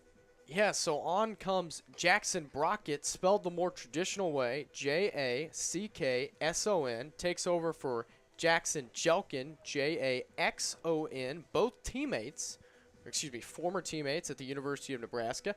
Brockett out of Omaha in 2022 with the Huskers. He had a 5.23 RA, appeared in 12 games, started 5 of them, 31 innings, 28 hits, 19 runs, 15 walks, 29 strikeouts, and a .237 batting average against for Jackson Brockett, who's going to come on and try to slam the door and get this game into extra innings for the Bucs. We got Jane Maple listening to the show right now. Thank you for being here tonight, Jane, all the way from Adelaide, Australia. Joining us tonight, your hope will come to fruition. All games should be very exciting and fun, and they will be here on YouTube for you. Yeah. Her relative Sean Maple, of course, playing tonight, batting in the 3-hole for the Bucs, also from Adelaide, Australia. He's reached base one time. He is camped out in left field at the moment as he walks back to his primary position. The warm-up tosses are over for Jackson Brockett, and the game will resume with Nick Sorelli on first, Nathan Rose in the batter's box, a 5-5 game in the bottom of the 9th with nobody out. This is where the memories are made, Howie. Brockett adjusts the bill, comes set at the belt, left-hander stares right at Sorelli. Rose will square around to bunt, and he pulls it back for ball 1. Was wondering if Rose would try to bunt again. He already has 1 sacrifice in this game. He tried to bunt for probably 5 or 6 pitches his last time up in an attempt to move Sorelli over. Eventually, the count was ran full, and he grounded into a fielder's choice 6-4, 1-0. Downstairs, that one gets away from Maltby, and the sacrifice will work itself out. Sorelli down to second. Now the sacrifice, Rose could move him over to third. Don't want to rank on anybody, and I really think Maltby has done a good job at times tonight. Had some very impressive blocks, but 3 crucial pass balls, 2 allowing runs, and now 1 putting a runner in scoring position with nobody out in the bottom of the ninth. Winning run in scoring position for Matsu. Rose way ahead, 2-0. We'll see what he does. First baseman Fesperman is in a step or 2 on the grass. Third baseman Simon is off a step. Middle infielders are back. Rose with no sign of bunting just yet. Brockett stares in, sets. Rose awaits. 2-0. Swing and lifted out of play down the right field line. Lancio waits on deck. If Rose is unable to deliver, Pano would follow. You hear LeBron yelling, step out, step out, step out. Wants him to get the signs from Watson. May have another bunt on here and a 2-1 count. Nobody near Sorelli who can get a good lead off the second base bag. Rose wields the bat over his shoulder, 2-1. He does square around. He pops it up, but it's going to get down. Pitcher is going to throw to third. It's going to be not in time. Safe call by Brad Polk. And the bunt works for Nathan Rose. He's aboard on a fielder's choice, and more importantly, the winning run is 90 feet away. a roller coaster ride of a play. Thought it might have been a pop out on the bunt. It drops. The pitcher goes to third. The slide, not a great one with these weather conditions, but enough to put that winning run just 90 feet away. The Miners are in business now as Steven Lancia will try to be the hero here. Winning run and Sorelli on third. Rose on first. His run doesn't matter, but he's aboard. Nobody out. 5-5 game. Matsu Miners baseball on YouTube. Brockett brings the first pitch to Lancia. Swing and a miss. Rose will take second on defensive indifference. 5 steals tonight. Of course, that one won't count. Defense doesn't care about him. All infielders in. They have to cut down that winning run at the plate, of course, to keep the game alive. Lancia 1 for 4 in the game thus far. 0-1. Swing and a miss. That one almost got away from Maltby. That's something else you got to keep in mind, Trey. There have been a ton of balls get through and another one, and this game's over. No kidding how we talked about it all night. This is where you have to become a wall. Miners have scored 2 of their 5 runs on balls that got by Maltby. Lancia behind 0-2. Freshman trying to come through here in the 9th. The pitch. Swing and a shot down the right field line. That's foul. If Lancia can get any distance on a fly ball, this game will end. You wonder how the conditions now start to affect this. Been cold and, or rather wet and clammy all day, but now the cold's starting to set in here.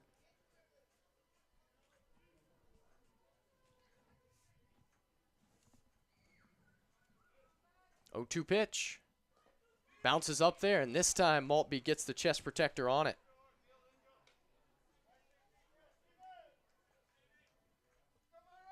Steven Lancia trying to become the walk-off hero for the first time this season. If he does not, we will go to extra innings. Still no 9-inning games, if that's the case here in Matsu. 1-2 pitch coming to Lancia. Down and in. A base to give here. It will be Josh Pano on deck. Yeah, and then there will be no more bases allowed if the Bucs want to keep the game alive. 2-2 pitch to Lancia. Swing and a fly ball down the right field line. Jenkins would be wise not to catch that, and it's out of play nonetheless. Got to keep that in mind, of course. If you're Jenkins or Maple down the lines, any ball with any depth in foul territory, you have to let it drop. You have no choice. If you catch it, the runner's going to tag and score and win the game. Yeah, one of those weird situations late in the game, but have to take into account the infield's still in here as well. Another 2-2 coming to Lancia. Downstairs, ball 3. No, strike three called. Wow. Late strike three call that time by Paul Craddock, but he rings up Lancia for out number 1. First strikeout for Brockett. Nice. The lineup now turns to Josh Pano. Lancia, a low third called strike there, and bit of a difficult night, but now you turn the page and you ask Josh Pano to pick up this Matsu Miners lineup here in the 9th. Left on right matchup. Brockett brings it. Swing and a miss. Infield still in, of course, with only one man out. Couldn't have asked for a better game tonight. Early season, comebacks, drama, and we're tied in the bottom of the 9th. Yeah, Miners trailed 4-0. We've been tied at 4. Of course, now we've been deadlocked at 5 for multiple innings. A 1 pitch to Pano. Swing and a miss. Brockett is blowing it right on by right now. If Pano can't get the job done, it'll be up to Brandon Heidel to try to win the game for Matsu. He's had a good game. Reach base 3 times, couple of hits. 0-2 the count on Pano. Brockett deals. Swing and a miss. 3 pitches, and Pano is gone just like that. So now the tables have turned just a bit from 2 on and nobody out, and the winning run on third to 2 on and 2 outs. Winning run still on third, but only 1 man left for Matsu to try to get the job done. It's Brandon Heidel. Brandon Heidel, in at catcher tonight. He does have an RBI in this game. He reached in the 6th in his last plate appearance. Trying to be the hero tonight. He is 2 for 3 tonight with a walk.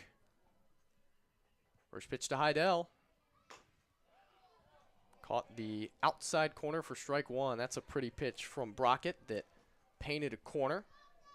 You know, the pressure only continues to mount. The further you get into a half inning like this, nobody out, you feel nice. 1 out, all of a sudden, the pressure picks up, and now 2 outs. Well, it's all here. 0-1. Swing and a foul ball. Miners down to their last strike now.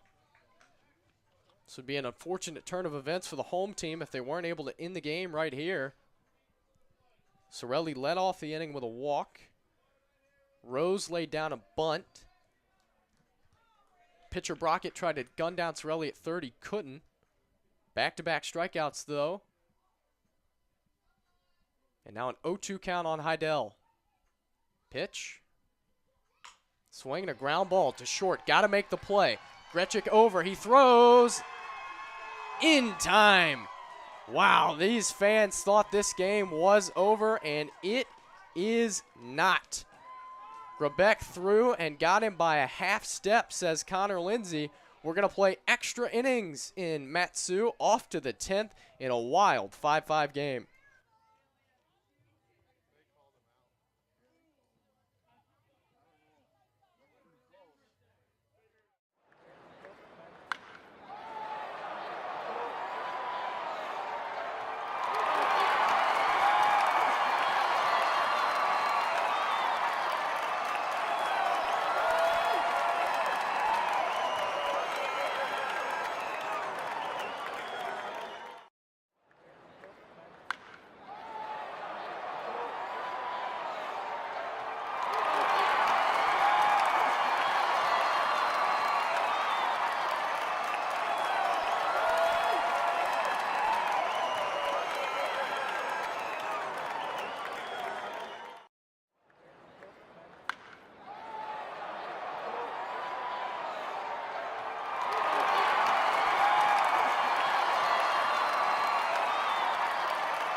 Back here in the top of the 10th inning, we are playing extra innings for the first time in the 2022 Alaska Baseball League season.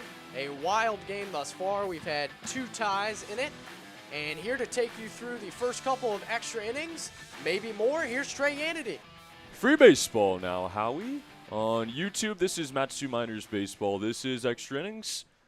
A meeting of the umpires, although before we get started here, they're going to bring in each skipper as well. Gotta wonder what this is all about. Daylight, perhaps? I would think certainly daylight at this point. It is getting rather dark, but I'm sure that both teams would love to finish this game right here. You know they would. It's been such a fun one. Back and forth.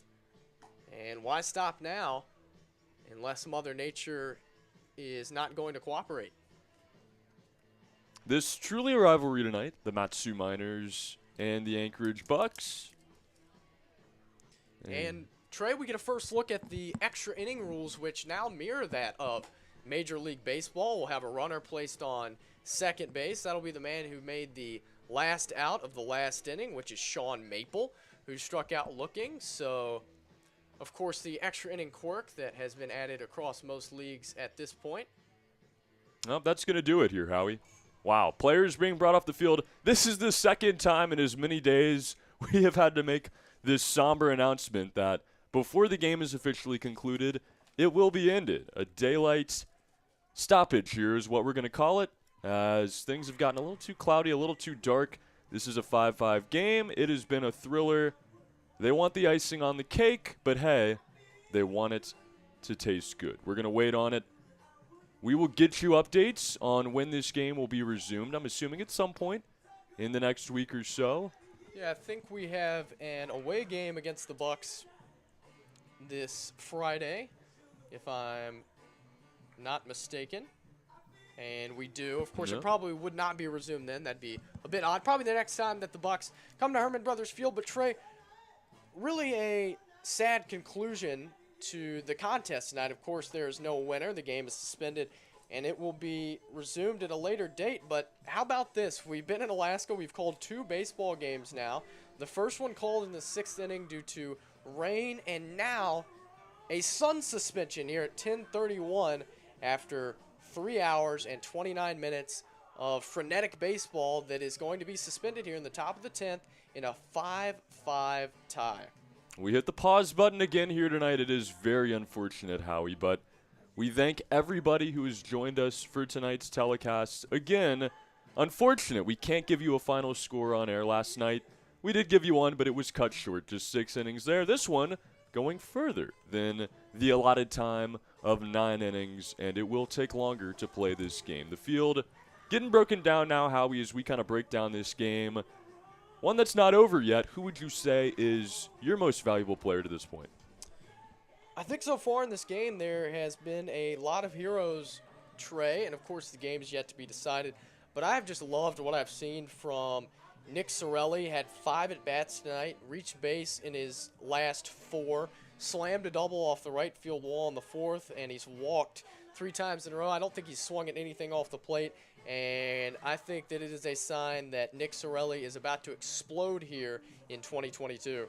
I love it. I was going to say the same thing, but hey, I'll move it along a little bit. Let's go Brandon Heidel. Asked to move in a new role tonight as catcher, gunned a man down, had some really nice throws. Some nice at-bats as well. Drove in a run, reached base several times. Brandon Heidel is going to be my player of the night. Thank you all so much for joining us on this YouTube broadcast, for getting in the comments, for hitting the like button, and helping us grow our broadcasts here in Palmer, Alaska. The Matsu Miners and the Anchorage Bucs all knotted up at 5. This game going to be resumed at a later date due to sun. But until next time, for Howie Boxley, my name is Trey Yannity. This has been Matsu Miners Baseball, presented to you on YouTube. Have a great night, everybody.